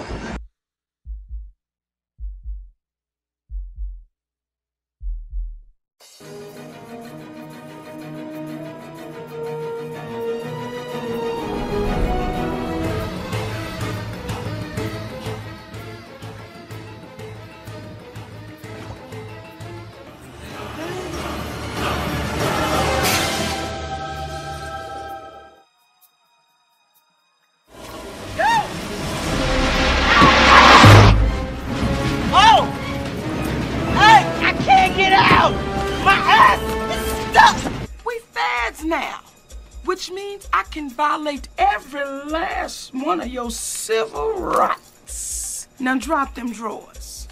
Denzel. Denzel? Look, lady, I just want to... Drop them drawers. Show me that ass, nigga! Then turn around. Cabinet check! No! Testicles 1, 2. Testicles 1, 2. Right. I know that. Now, of course, this gay guy's name is Flame. Asian butterfly. Whew, couldn't. I just felt so bad leaving him in that hospital all bloated and distended. Flame, did you just grind on me? A little. Secure yourself. Okay. Secure yourself. Okay. Thanks. Go get your girl, man. Go get your little girl. Oh! Take care of your family, man. Attention gaming. Attention gaming. Have to go train the monster. Return to the cockpit immediately.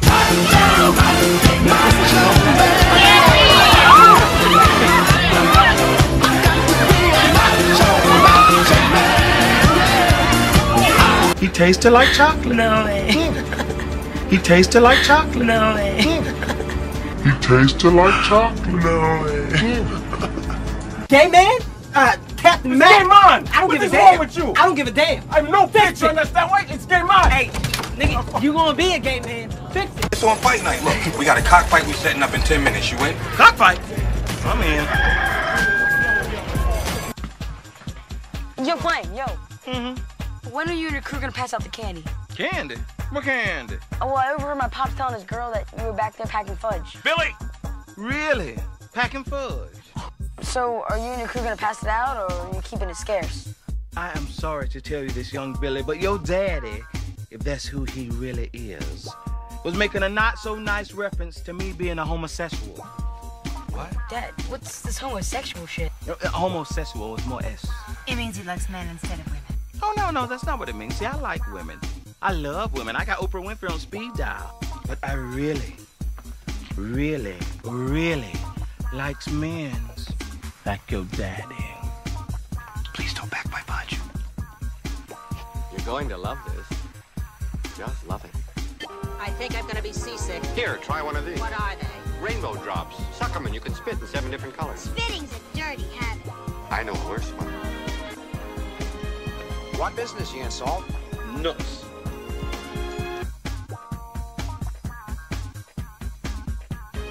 What business you in, Salt? Nuts. Hang on, where are we going? I don't know, but I don't like what's that tunnel up there. Hey, Wonka, I want off! Round the world and home again. That's the sailor's way.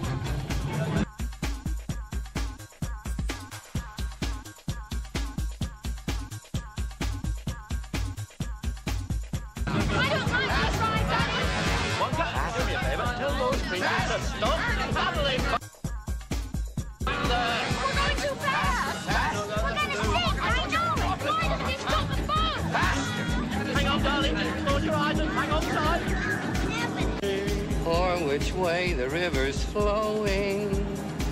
Is it raining? Is it snowing?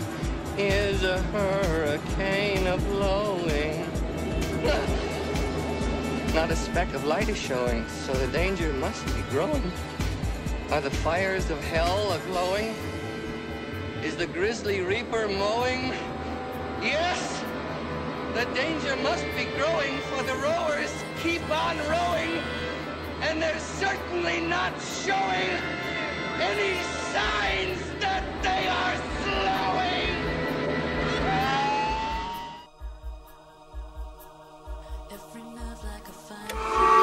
Warner Brothers, with Academy Award-winning director Sam Mendes, presents an extraordinary new stage musical, Roald Dahl's Charlie and the Chocolate Factory. Coming to the... Charlie and the Chocolate Factory.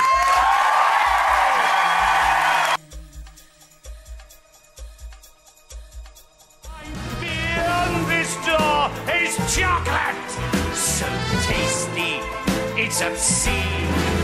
This door is chocolate, so tasty, it's obscene. It's out of the bread. What does that mean? It means she's turning into a blueberry.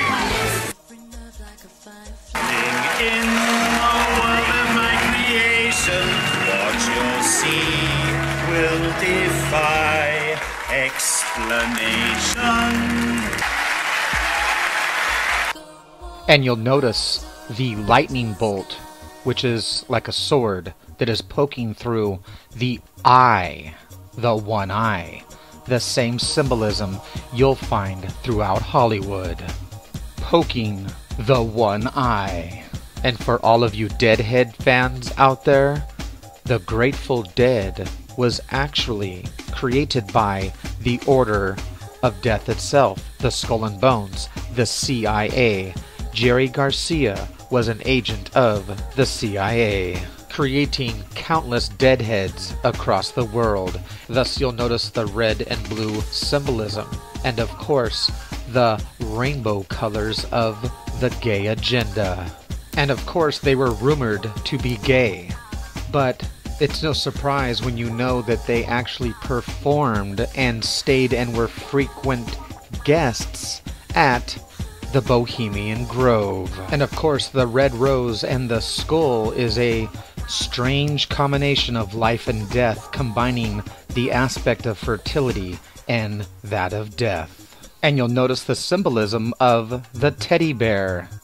Thus, it is another item that we give in romance or in love. It's a item that one cuddles with and loves. So like I said, the teddy bear is a symbol of endearment and love, which is exactly why we give teddy bears on Valentine's Day, for example, along with sweet chocolate, which is another symbol of love. So of course, this is why you'll hear jokes about, does your teddy bear have a hole in it? So like I said, that's why the teddy bear is a symbol of fertility and of sexual love.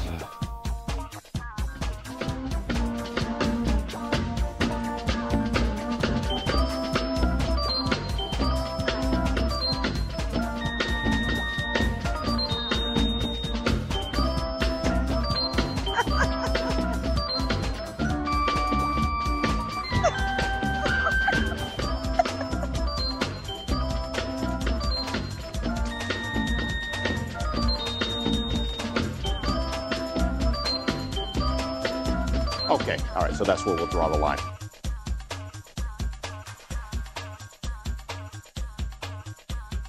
So they use their gestures for their teddy bear agenda, like Miley Cyrus and her nasty little teddy bears, where Miley Cyrus came out of the hole of the teddy bear, which is why this whole performance is all about nasty sex, and that's exactly why her ass is all up in the air. So now you'll understand the truth behind the Care Bears and their rainbow of gayness. Exactly like the Teletubbies. And then we have Yogi Bear and Boo Boo. And like I have explained before, a boo is a girlfriend, which is exactly why we make a call to our boo, which is known as a booty call. And Yogi takes his name from a yoga master, which is a yogi master. A yogi master has perfected and mastered the art of yoga and the tantra sex magic. And of course, the common practice of the Hindu yogi master is to be naked, which of course is exactly why Yogi Bear is also naked.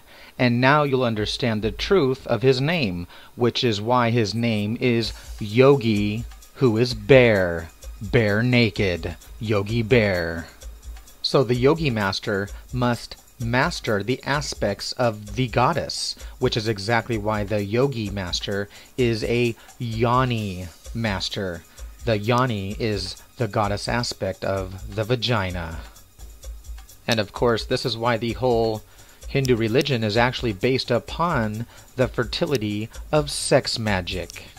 And of course, Yogi Bear has his little gay pink friend who's called Snagglepuss.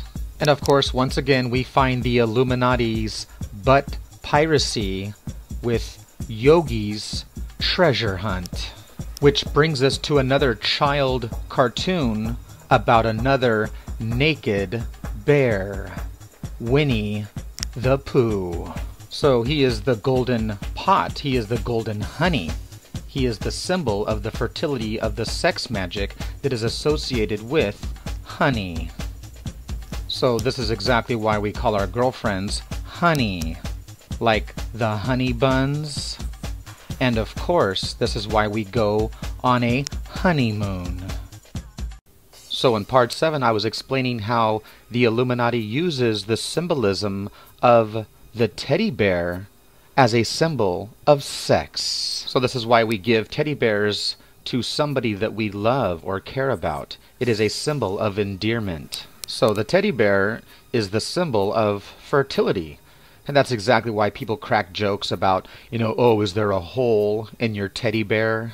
So this is why Hollywood actually will use the symbol of the teddy bear, and in the music industry as well. Like with Miley Cyrus and her nasty little sexual ritual with the teddy bear. And I showed how Hollywood markets this rainbow gay symbolism and the naked bears in children cartoons like the Care Bears or the Teletubbies. And of course, Yogi Bear and his little boo, which is of course a girlfriend. And of course, this is why Yogi Bear is actually talking about the Yogi Master who is naked and bare. And of course, once again, we find the symbolism of the butt pirates and the treasure hunt. And of course, I expose the truth about what the hidden treasure in the sacred cavern or the cave is actually all about. And of course, I exposed the Illuminati's Willy Wonka and the pedophile chocolate factory, their little golden ticket. And of course, you'll notice that the Illuminati always uses these symbols to market them to children, like the little innocent boy Mowgli, who is left in the jungle with the big bear Baloo. And of course, they sing and dance to a song called Bare Naked Necessities. So believe me, if you knew the truth about what's actually the true meaning behind these Disney films and Hollywood films, cartoons that are, made for our children, if you understood what they really mean, scenes like this would just absolutely disgust you. And like I said, if you pay attention, you'll notice that they'll always place an emphasis on the rear end, on the fanny, on the booty, on the ass, the Hershey highway. So as you watch these next clips, pay attention to the symbolism, like right here where he's cracking the nut. And of course, all of the butt and ass shaking symbolism they purposely put in the films. Have I given you a clue? Necessities of life will come to you. They'll come to me. They'll come to you. How about scratching that old left shoulder while you're up there, Mowgli? No, just a hair lower. There. Right there. That's it. Oh, this is beautiful. That's good. Shit, we've got to get to a tree. This calls for some big scratching. Here's my necklace, Brazil. Right on it. Yeah.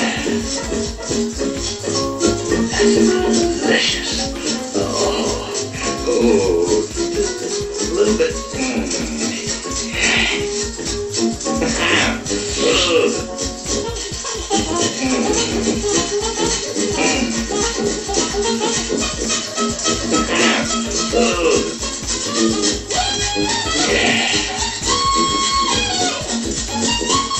That should make you absolutely sick, knowing the truth of what they're actually portraying here.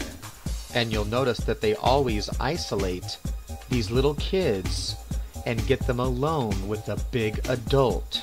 And of course the bestiality aspect, as well as the butt.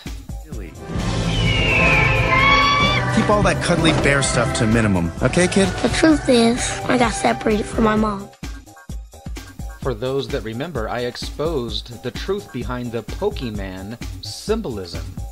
Thus, poke a man, Pokemon, which is exactly why they have an arrow pointing to his ass. And not to mention that his name is Pikachu. He's the little golden treasure at the end of the rainbow, the golden pot. like the pot of golden honey from the naked little bear with no pants. Winnie the Pooh, and I was explaining how honey is an ancient symbol of fertility, which is why we go on a honeymoon. And you'll notice how they spell honey. They spell it as if it's a mate. So I explained all about the sex magic symbolism of the jar itself and honey, and also the very name of Winnie the Pooh, where once again we have the little naked bear and we go into the deep, dark cave or cavern, and again related to the pirates, the butt pirates, as well as, like I said, the treasure of the golden ticket, the golden treasure of the deep, dark cavern. And of course, it's the Skull Cave. The skull and bones and their owl. Notice how he's standing in the one eye. So believe me, if you truly understood the symbolism that you're looking at, it would absolutely disgust you. You just can't be innocent and naive. You have to pay attention and see the symbolism that is there, and not the fake mask that lies on top of it. So all you have to do is pay attention to the symbolism, and you'll see the clear message they're giving, and it's all about the hole in the booty. So pay attention to this clip. I mean, look at his butt shaking around, back and forth, up and down. Then his little piglet friend comes and pokes him on the butt, and then he dives in the hole of the pot of gold. Ollie, why'd you name him Butthole? Because of this. Good name. Totally fits. Pay attention to the transformation. Don't worry. You'll be inside in just a moment. You'll notice that they're with beautiful women, but then they enter this other realm. What's happening, hot stuffs? Into the realm and cavern of debauchery. Dude! Where the hell are we? You're in Zion, baby! Oh my god, there's Morpheus! I love you, Morpheus! Zion! Hear me! He's having a huge orgy at his place later tonight. At least that's what many of us have heard. It is true. What many of you have heard. Sounds kind of kinky. I'll see you guys there! And bring plenty of lube! William Scott. Hey, you that guy that got peed on an American... Ooh, you hitting the spot. How big is your fist? Good lord. Hey, wait a minute, man. This shit is dry clean only. You'll like being a dude. I do. What really, Mr. Timberlake?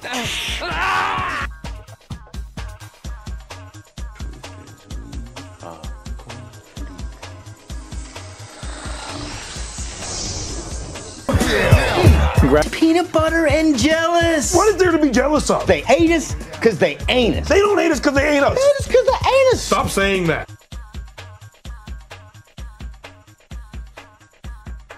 Sit on my ass. I sat on it. Sit on my ass.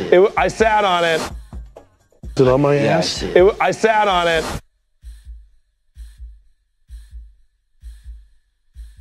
Born into a hard situation. You cannot pull out of this. I'm pulling out. You're way too deep to pull out. I'm pulling out. No, you're not. You're leaving it in. Does he make you turn into the girl in prison? Well, is that what it is? there's a moment. Yeah, there's a moment. Yeah. Go back where you belong. I don't know where I belong. I know where you belong. You belong with me. I don't want. Get him, Will! I know where you belong. You belong with me. I don't want.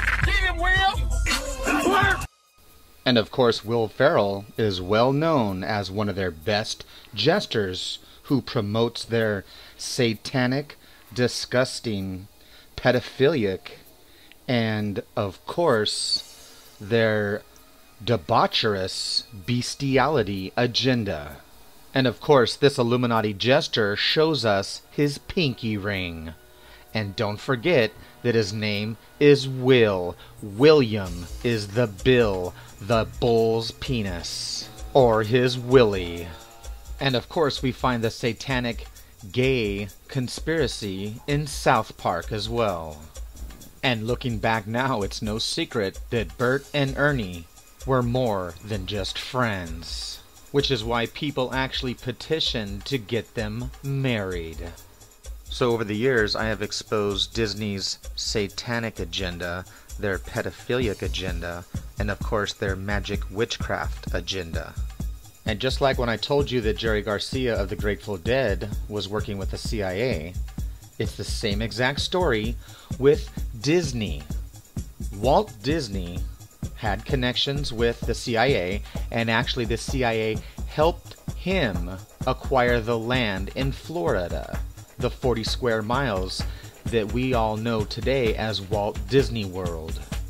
So like I said, if you pay attention and actually understand and grasp what Hollywood and Disney are portraying in their videos, if you understand the hidden message they are actually saying, you know, you'll be absolutely disgusted. This is, you know, Satanism, pedophilia, debauchery, you know, bestiality. It's disgusting. So like I said, Disney has a butt fetish, an ass fetish. And this is not a theory, it's a fact that you can prove over and over again, time and time again, throughout all of the Disney films.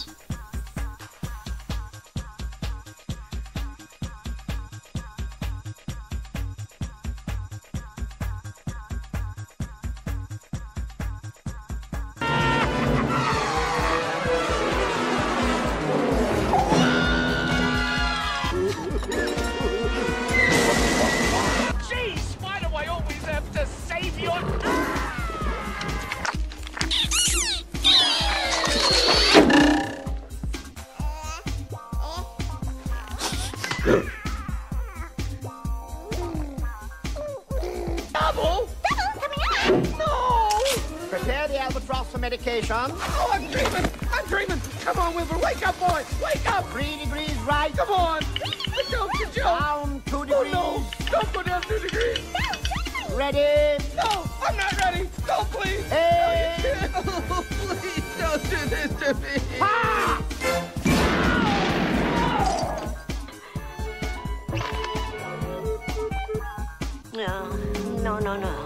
No. Very nice. And a special color. Oh, it just doesn't have that rustic, informal look. There, a hunting trophy. Huh? I know just the thing. Something tickles. Oh, poo! So now you'll understand the truth behind the smartphone little Disney butt stands. And get this, Disney actually has these little butts that plug into the wall. So these are actually butt plugs. And look at where the hole is on Winnie the Pooh's butt. Like I said, Disney has a butt fetish with their new little butt plugs. So there's a new Pan film coming out in 2015, and I read one of the comments on the trailer where somebody was saying, you know, how come they can't come out with something original? Why are they always repeating these same things over and over? And I wrote a comment back to him saying, because it's all about the programming the next generation of the youth. So I have explained countless times about how the Illuminati always uses the theme of the orphan. So if you watch your Hollywood films, you'll notice that the character is almost always an orphan. And yes, even Hitler and Manson were also orphans. And yes, even Jesus. And that's exactly why Peter Pan is also an orphan. Peter, it's your file. Will you read it? It's from your mom. My dearest Peter, I long for the day that I can come back for you and explain everything. You are extraordinary. more than you can imagine. I promise that you will see me again. Now watch as the butt pirates come and kidnap the children.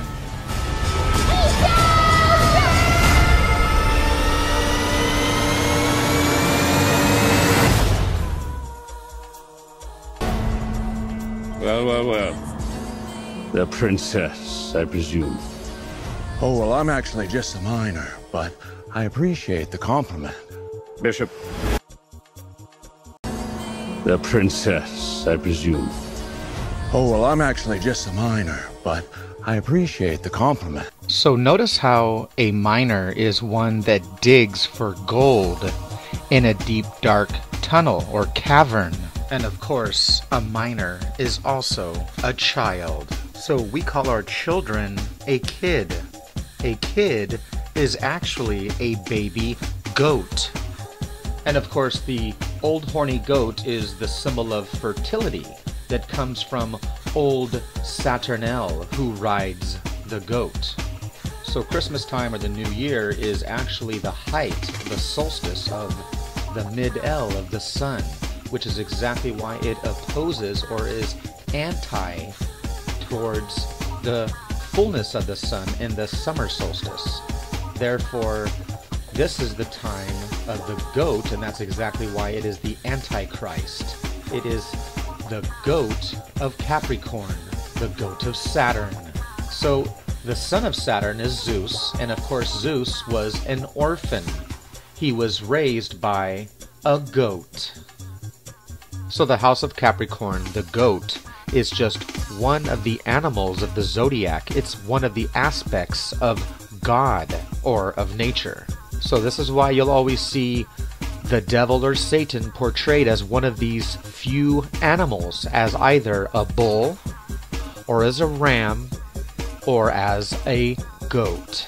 So this is exactly why you'll find the symbolism of the goat throughout the world, throughout the symbolism of secret societies, governments, and religions, and Hollywood cartoons. Because this is an ancient symbol of the old aspect of nature and of God, the old horny goat.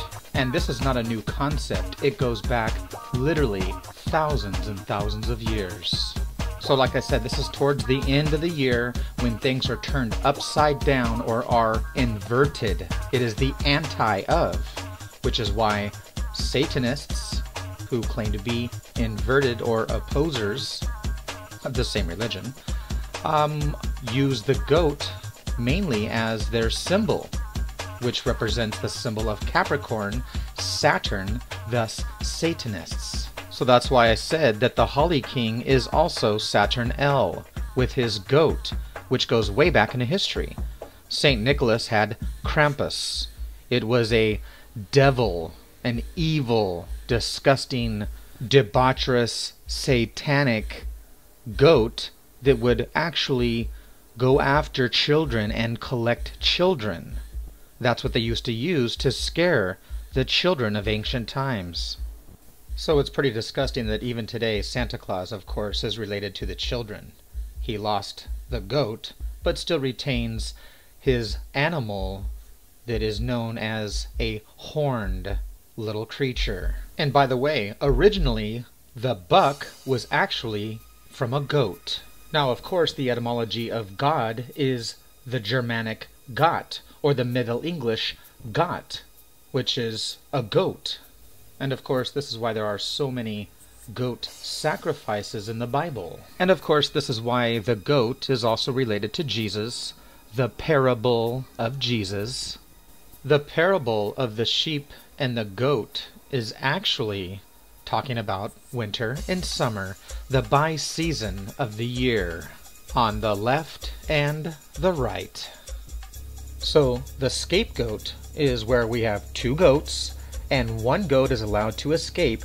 The other goat is the Lord's goat. The high priest sacrifices the goat and sprinkles the goat's blood on the Ark of the Covenant.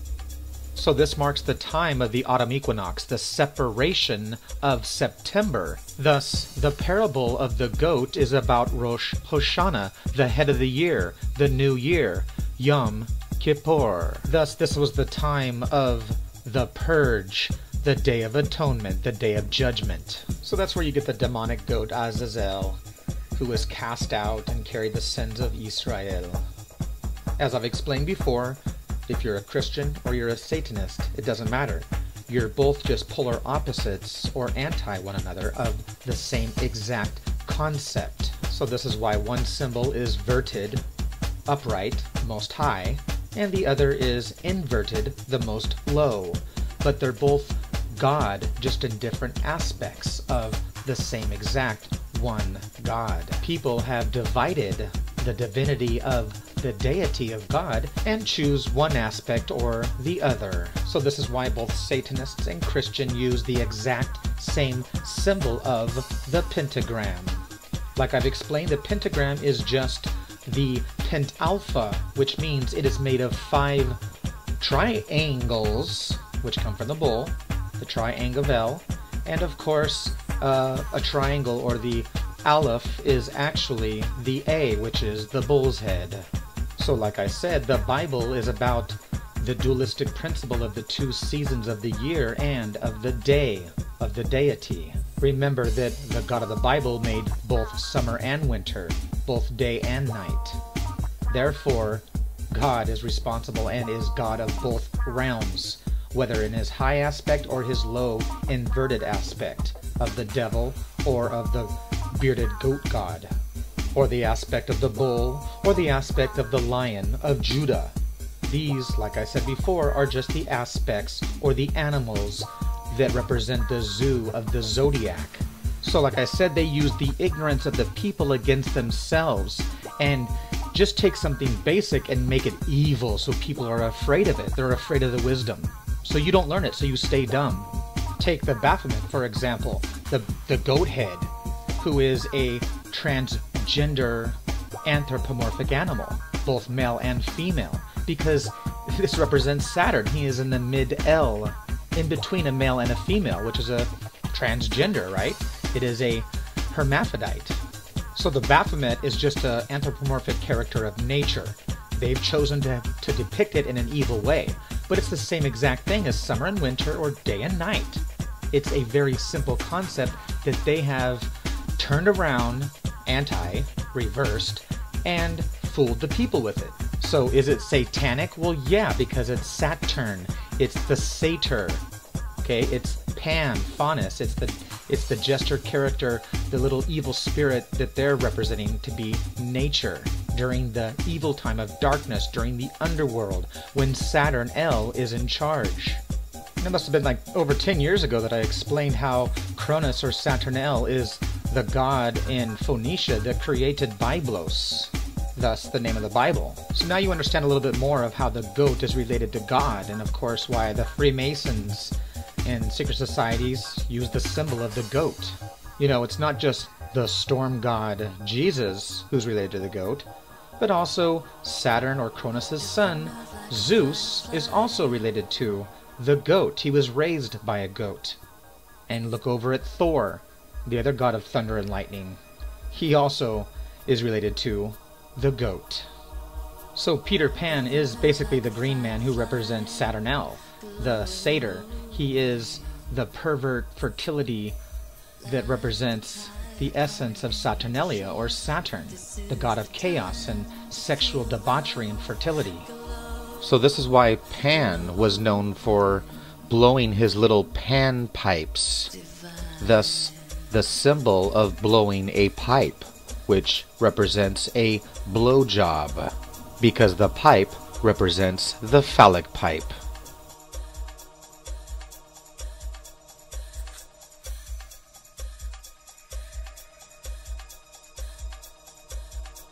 So believe me, there's a lot more to these stories than what meets the eye. So I covered this years ago, but I want to include it in this series on the Disney film called Monsters, which is just full of Illuminati symbolism.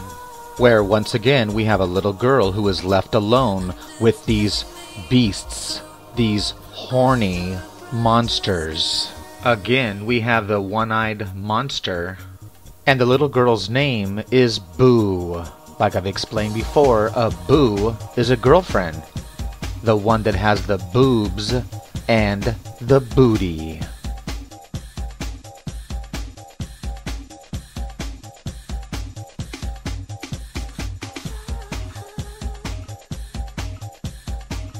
By the way, did you notice the teddy bear?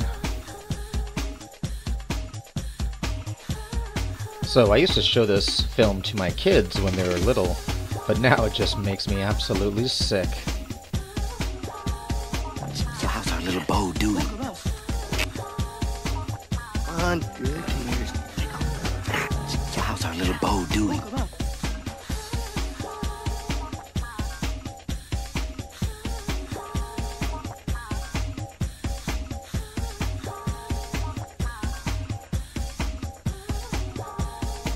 So then we come to the phallic symbolism of Popeye, which is pretty much self-explanatory. But I want you to watch this clip right here where, you know, once again we're talking about pirates, you know, the peg leg, of course, and watch how her butt is always in the air. Get me out of here! Coming through! Don't worry, Miss Oil. I'll save you. Save me? Who's gonna save you? I'll be right with you. This is all just a dream. I guess so. It's just taking a little longer than I thought. Happy thoughts, carry children.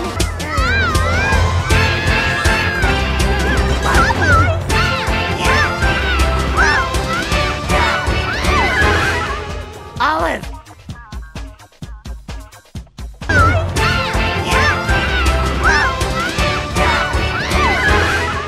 Olive! I'll show you guys. Popeye! Oh! I told you there ain't no last women.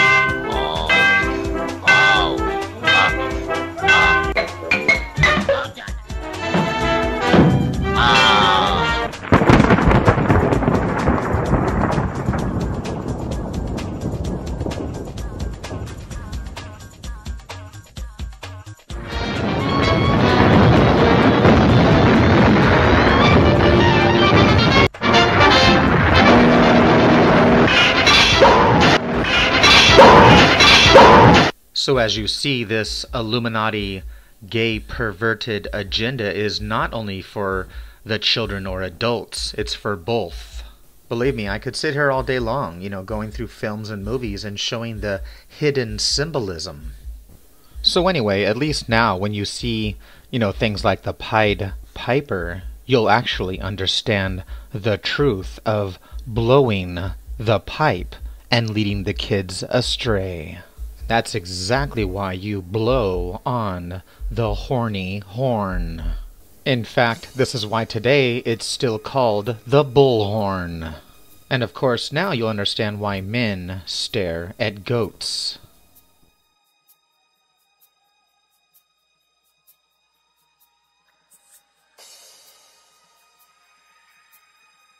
Mine. Holy. Did you notice that it was goat number 5? The goat in the pentagram?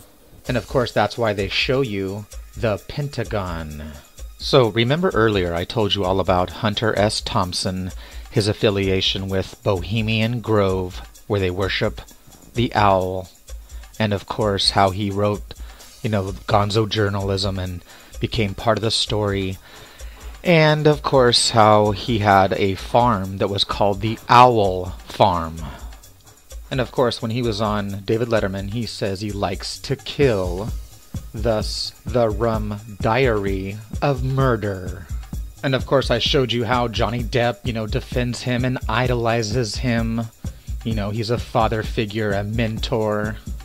So I wanted to draw your attention to the fact that the character called Gonzo on Sesame Street was actually most likely characterized after Gonzo himself, Hunter S. Thompson.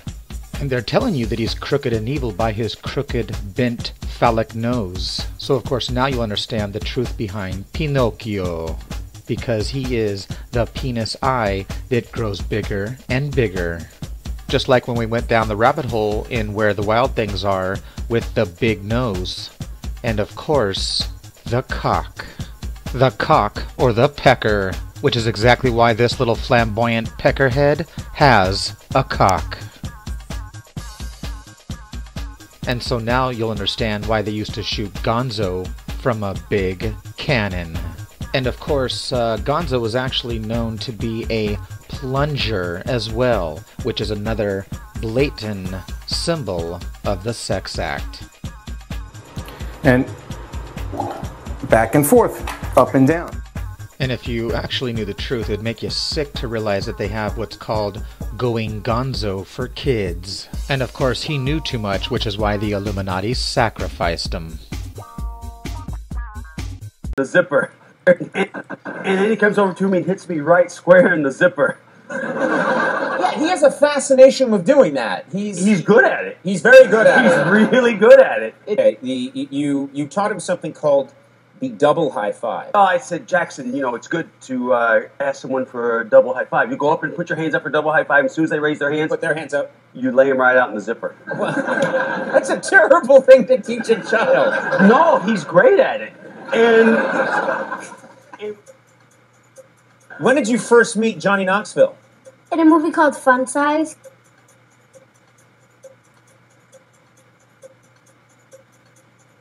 Well, I'll tell you what, I need a man for a mission.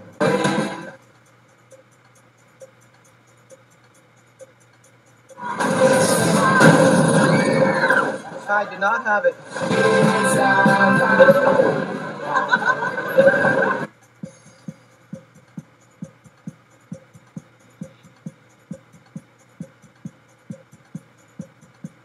He did teach me a lot of bad stuff. He taught you bad stuff, Johnny Knoxville? I imagine he did. What did he teach you to do that's bad?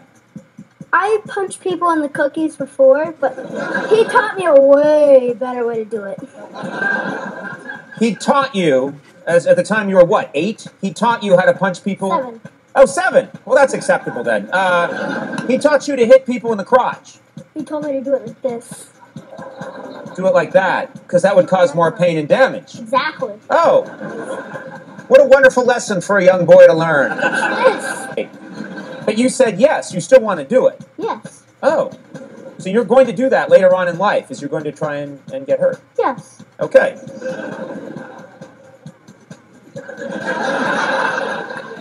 I'm going to try and talk you out of that later, because I like you, you seem like a nice kid, and I don't want you to be hurt. Well, I'm not nice. You haven't seen the real me yet. You walk around punching people, you know, like for fun. That's fun for you. You just punch people. Yeah, basically. Okay. It's called being a sociopath. Whatever that means. Whatever. Yeah. I'm curious. What did you do for your bad grandpa audition? I had to pee my pants like the 2 guys at a picnic. You had to pee your pants next to 2 guys at a picnic. Yes. Dressed you up as a little girl. So I'm going to teach you how to do the dance. Well, let's look at the clip first, right. Okay? We're going to look at this clip from the beauty pageant, and yeah.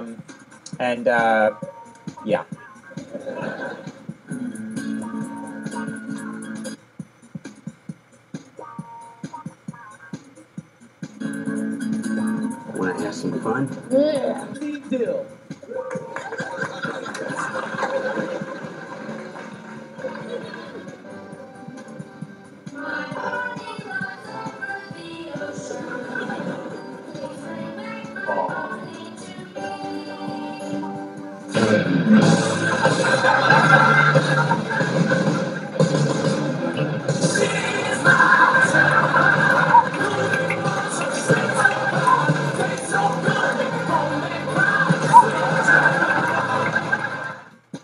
They make it appear funny, even though it's absolutely disgusting. That you shot in a male strip club, but I didn't know if this is a place that you had been before. You've been to a male strip club before, or no? Was it your first? No, I've been to them before.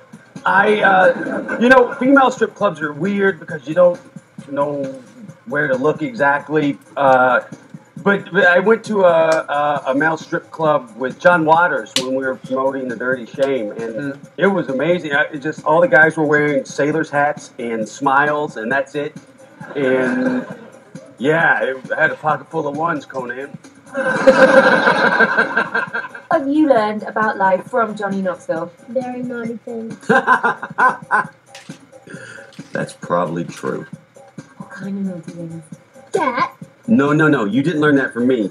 You were doing that when I first met you, and I heard lots of stories Like when you said, when Jeff comes in, I want you to punch him in the zipper. Yeah, well, I did say I that. learned that from you. No. April, Yeah. that happened way before me, right? So you see all of this evilness that exists in Hollywood, the pedophilia, the debauchery, the bestiality, the gay agenda, all of this is opposite of normality, which is what Saturn, L, is all about. Like I said, this is the time when the season is turned upside down. It's at the very end.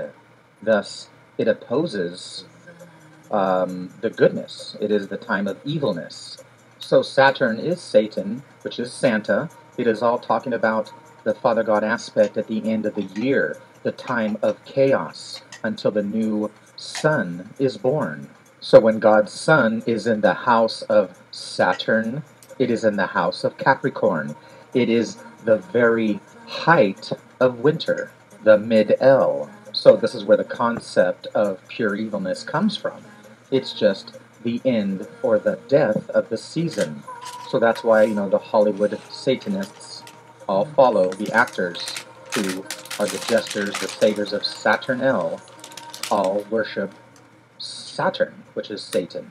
So this is why all of the actors in Hollywood pledge their allegiance to the Illuminati by giving the symbol of their god, which is the symbol of the one eye of the Illuminati. Thus, they also give the symbol of the finger over the mouth. In other words, they're giving the symbol to remain quiet because it is a secret. They are letting you know that they're part of the order and they're not going to say a word. This is a symbol to the Illuminati, letting them know that they are good little jesters and they're keeping their mouth shut. Okay. Undress. Remove your clothes. Remove your clothes. Or would you like us to do it for you? But I warn you, if you make any further inquiries, or if you say a single word to anyone about what you have seen, there will be the most dire consequences for you and your family. But I warn you, if you make any further inquiries, or if you say a single word to anyone about what you have seen, there will be the most dire consequences for you and your family. What's today? Friday.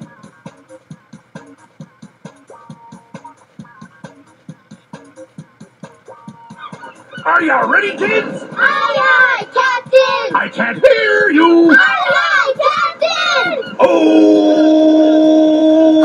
Who lives in a pineapple under the sea? SpongeBob SquarePants! Absorbent and yellow and porous is he. SpongeBob SquarePants! If nautical nonsense be something you wish, SpongeBob SquarePants! then drop on the deck and flop like a fish! SpongeBob SquarePants! Ready? SpongeBob SquarePants! SpongeBob SquarePants! SpongeBob SquarePants! SpongeBob SquarePants!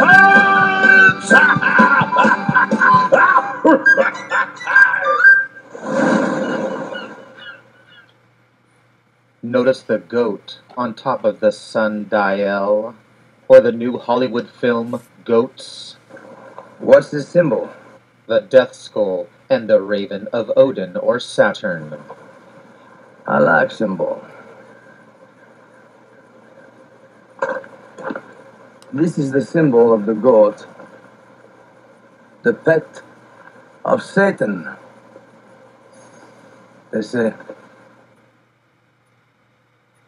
And of course, there's a goat bar in Hollywood, the Surly Goat, which of course features King Saturn L on his goats, or Santa. And then of course there's some other debaucherous and disgusting photos as well. So I told you that Saturday is the weekend, the day of chaos. So that's why I explained that Saturday is the day that we hold all of our festivals, the day that we get drunk and act disorderly. It's the day we watch sports. It's the day of the fertility sports. Of course, all the major TV shows play during this day. This is the day that people get married. We go out dancing and taking drugs and looking for mates. Because, like I said, we're playing the role of the jester, the fool, who has traveled his week and has come to the end on the Saturn's day of chaos. So Saturday mimics Saturnalia, the time of Saturn L, or Cronus, the one who rides the goat, who gives us the satyr, and Pan, and of course, the jester, and what we know as the joker, and of course, the clown and the mascot, as well as the actor. So like I said, all actors are jesters or satyrs who are little Saturnels. So that's why these two-faced liars hold the skull or the symbol of death in their hand. And that's why on the day of Saturn, the day of Saturnalia, we have the greatest show of these actors or these jesters, the ones who give us satire in the corny show on Saturdays that we know as Saturday Night Live. And of course, that's exactly why on Saturday Night Live you'll find plenty of debaucherous, satanic, devilish pedophilia, and of course, the gay agenda. Hello once again. I'm the church lady, and this is Church Chat. Well, you know, the holiday season has arrived, and with it, a little letter from Toledo, Ohio. Let's just read that right now, shall we? Dear Church Lady, I am shocked at the number of people who bring their children to total strangers in Santa suits and allow them to hold their young ones firmly on their pelvic region, offer them candy and whisper, don't be afraid to tell me what you really want. What causes this mass of serious signs, Elaine? Well, Elaine, let's examine the word Santa, shall we? Santa. Let's see, what have we got here? We've got an S, and an A, an N, a T, and another A. Who could be causing all those laps to bounce up and down so furiously? Who would help draw them in, steal the focus from the baby Jesus on his birthday? Who could it be? I just don't know. Could it be Satan? And that's exactly why Saturn's Day Night Live has their goat.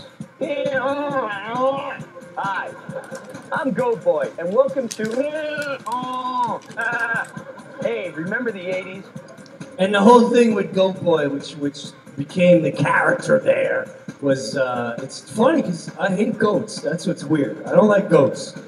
You know, I was traumatized as a child when my mother brought me to a petting zoo. He's so excited for you. Come on, you ready to go in and feed the goats? There's always an old one in the back, can't even bat anymore. You know, to you it's marked territory now. Mommy, I'm all out of food. The old one is on you.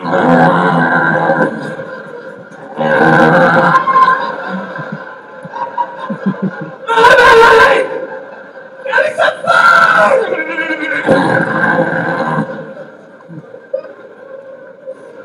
Yeah, I hate goats, man.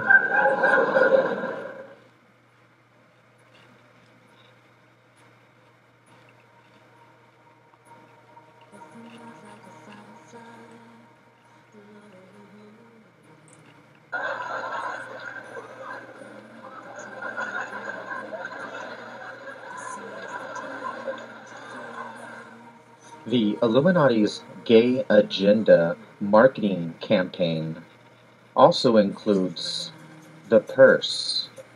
Notice this picture of this satyr. Now, if you notice in Hollywood, the big trend, part of the transformation, men are now carrying purses. So it's not just, the Hollywood actors and the wannabe actors. This is a trend or part of the campaign of the Illuminati, their gay agenda campaign to promote the man purse. It's part of the transformation. That's why they use it, with their Hollywood stars. And of course, they also use it in their campaign of ads and like fashion shows.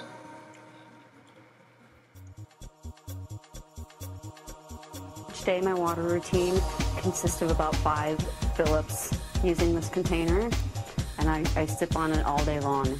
Healthy, right? Well, many of those sturdy, reusable plastic bottles contain a chemical, bisphenol A, that many scientists are worried about. The effects are primarily reproductive and fertility effects in both male and female organisms. This month, a large-scale government study will release its results. Animal tests have shown that bisphenol A affects hormones, but you find it in many baby bottles too, and heating is thought to make it leach out even more. I thought these were safe. So how do you know what bottles it's in? To most of us, all plastic seems pretty much the same, but it's not. Each type is made of different chemicals. And this stuff, called PET, what our bottled water comes in. Behavior? Well, I think there's some very safe and simple steps that families can take to protect themselves from this health risk. It's hormones in our body and can affect the hormones. But are those bottles dangerous on first use or only on after we reuse them? The bottles with the numbers 3, 6, and 7 are not safe for use across the board. I think this is going to startle a lot of people. A Centers for Disease Control study detected BPA, is that bisphenol A? Yes. In the urine of 95% of adults sampled. Scientists have measured BPA in the blood of pregnant women, in umbilical cord blood, and in the placentas, all at levels demonstrated in animals to alter development. I think this is going to startle a lot of people. A Centers for Disease Control study detected BPA, is that bisphenol A? Yes. In the urine of 95% of adults sampled, scientists have measured BPA in the blood of pregnant women, in umbilical cord blood, and in the placentas, all at levels demonstrated in animals to alter development.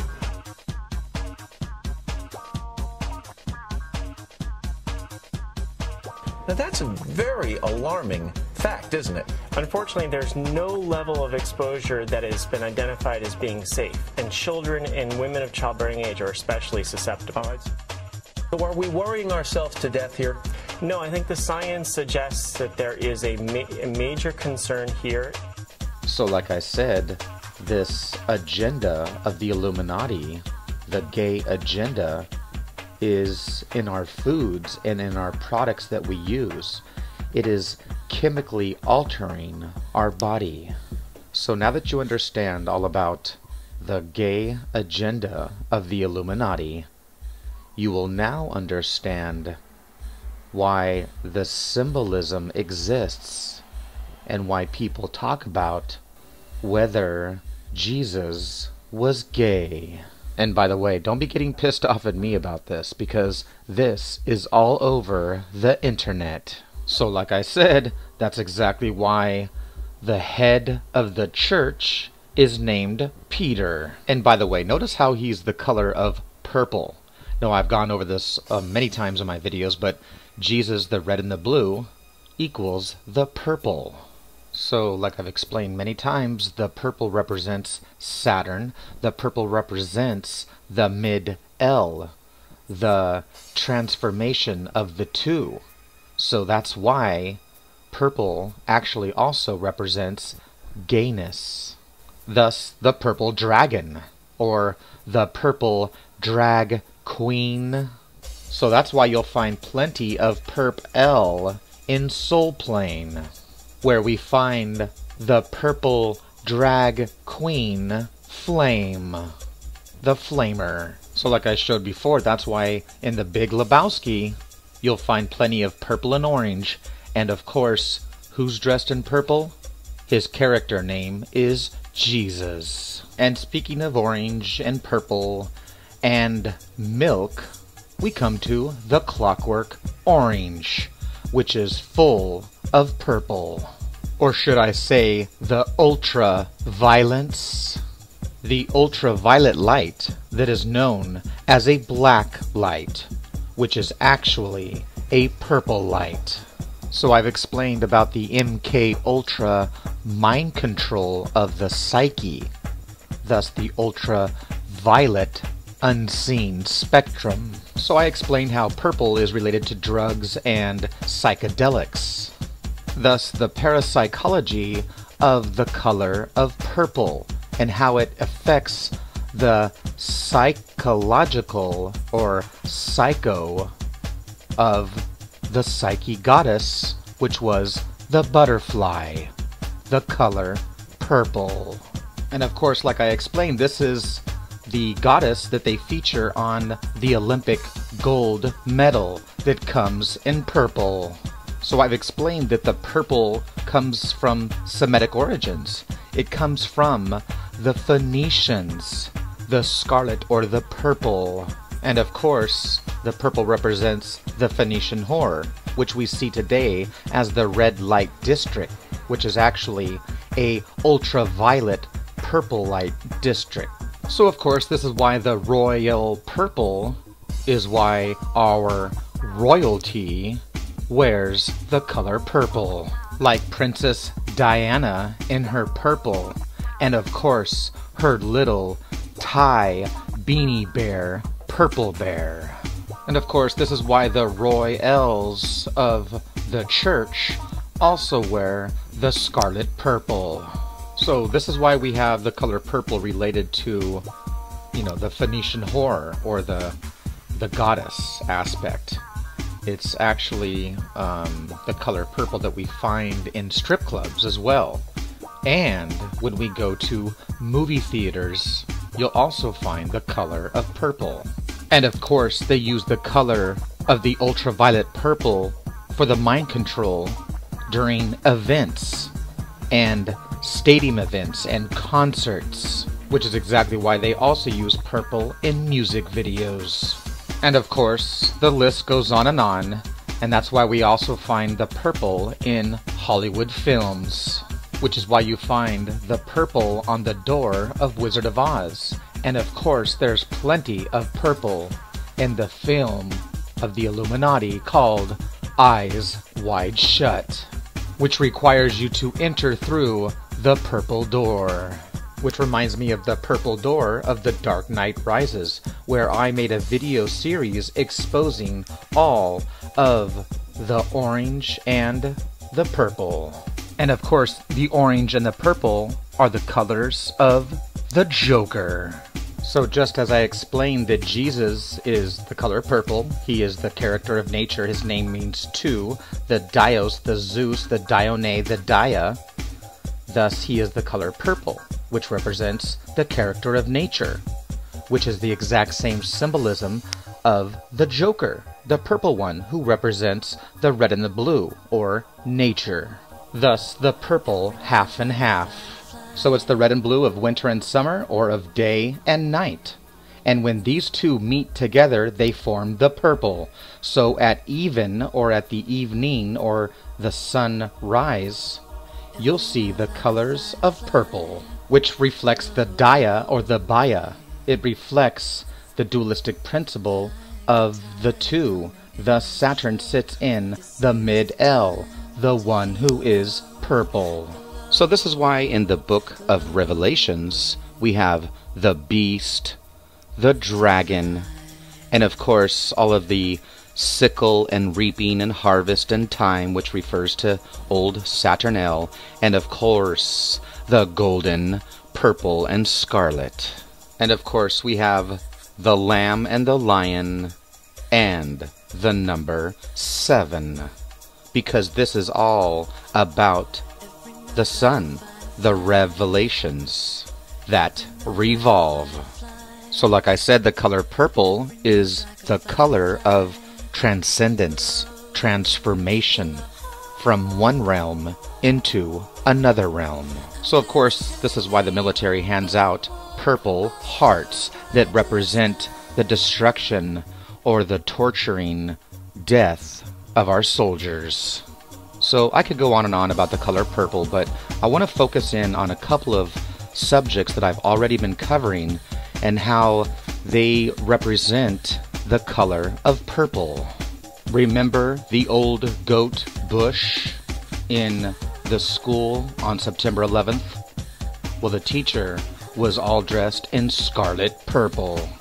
And of course, the 3D glasses of the red and blue make us see purple. And I've explained how the 3x3 represents Saturn. Of course, it's the 33, as in the 33 degrees of the Kabbalah or the Freemasonic order. So this is why the Freemasonic order has the 33rd degree of the Scottish Rite, the Inspectors General, who of course wears the color of purple.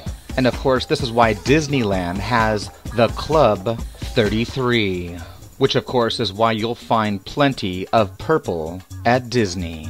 So this is why Disney uses the color purple on all of their evil, debaucherous, pedophilic, and satanic characters.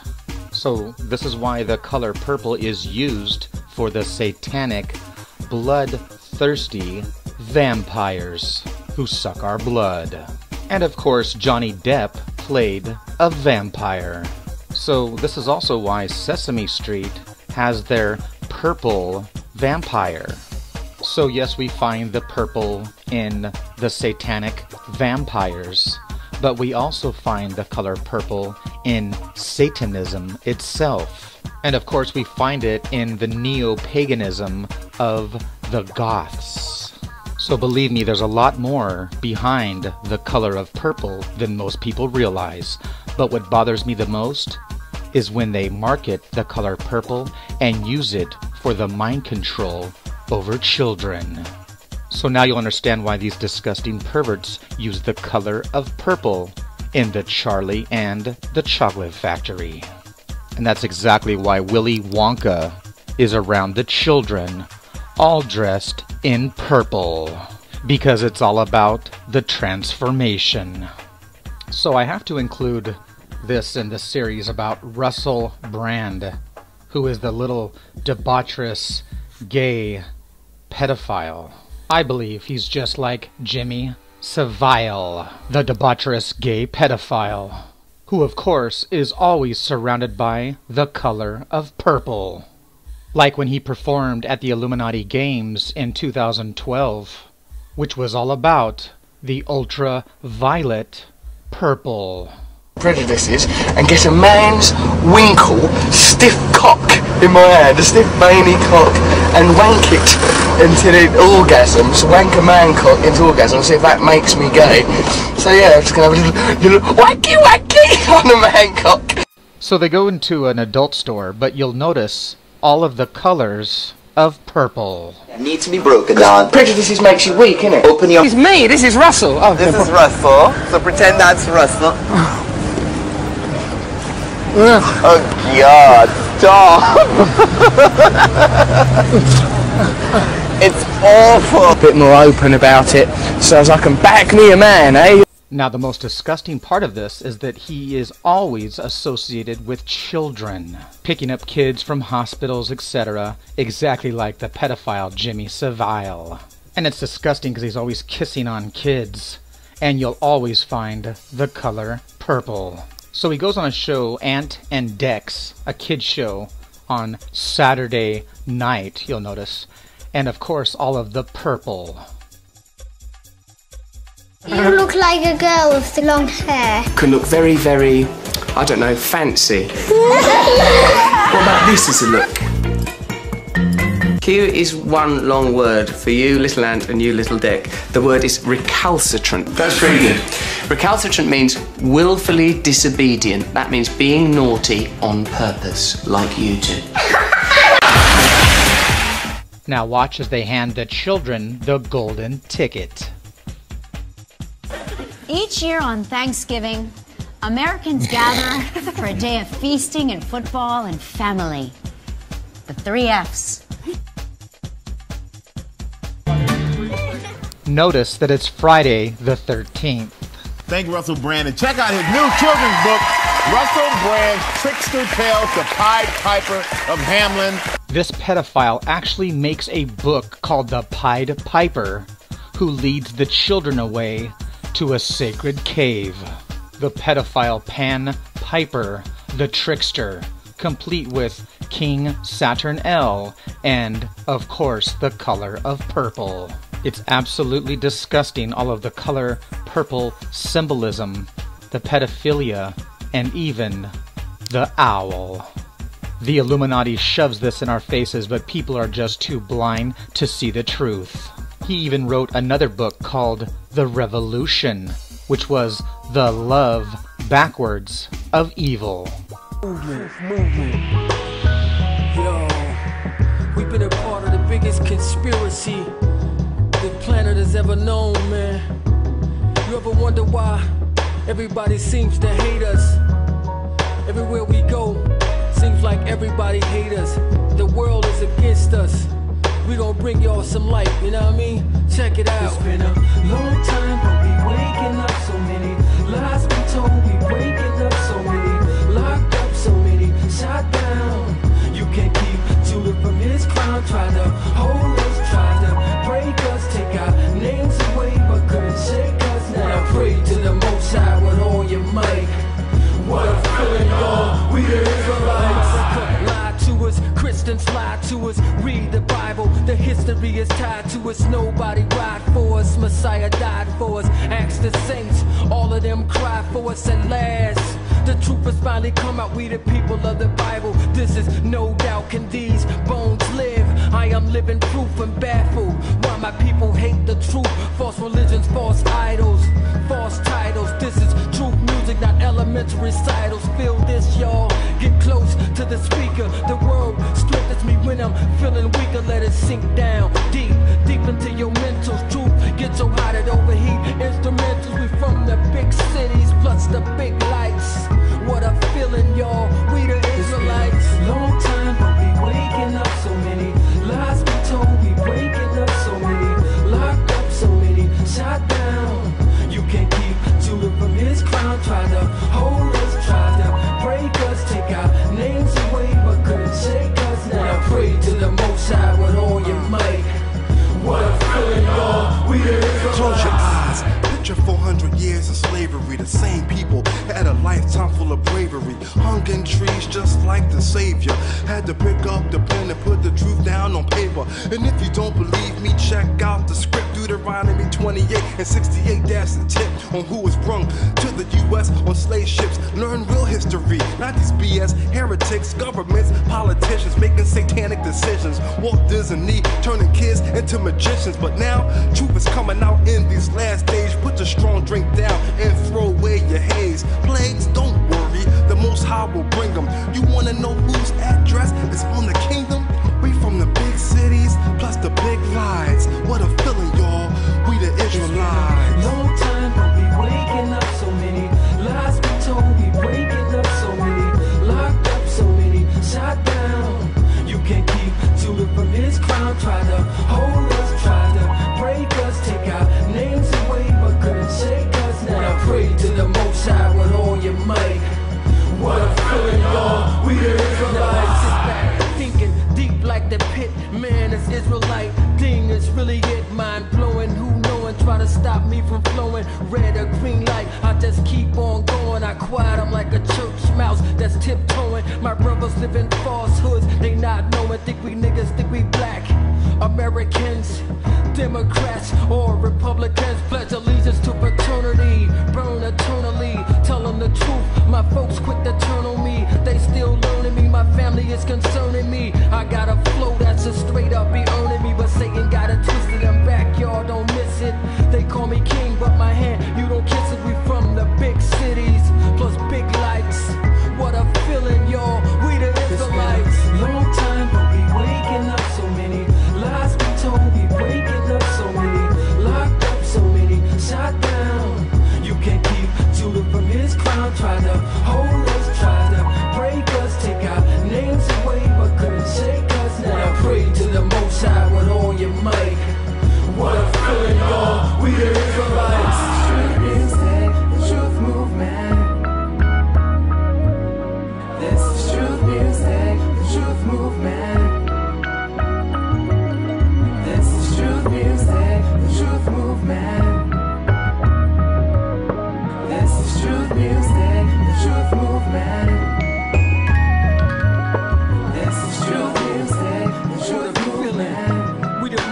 High's chosen people. You gotta wake up and act like you, man. Pull your pants up, man.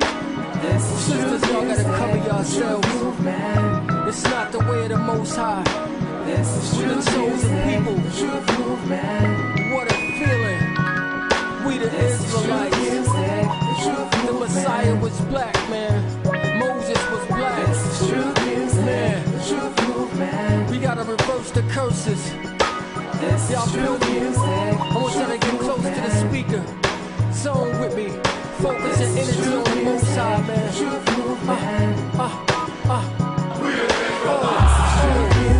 He said the other nations is nothing but spit to him.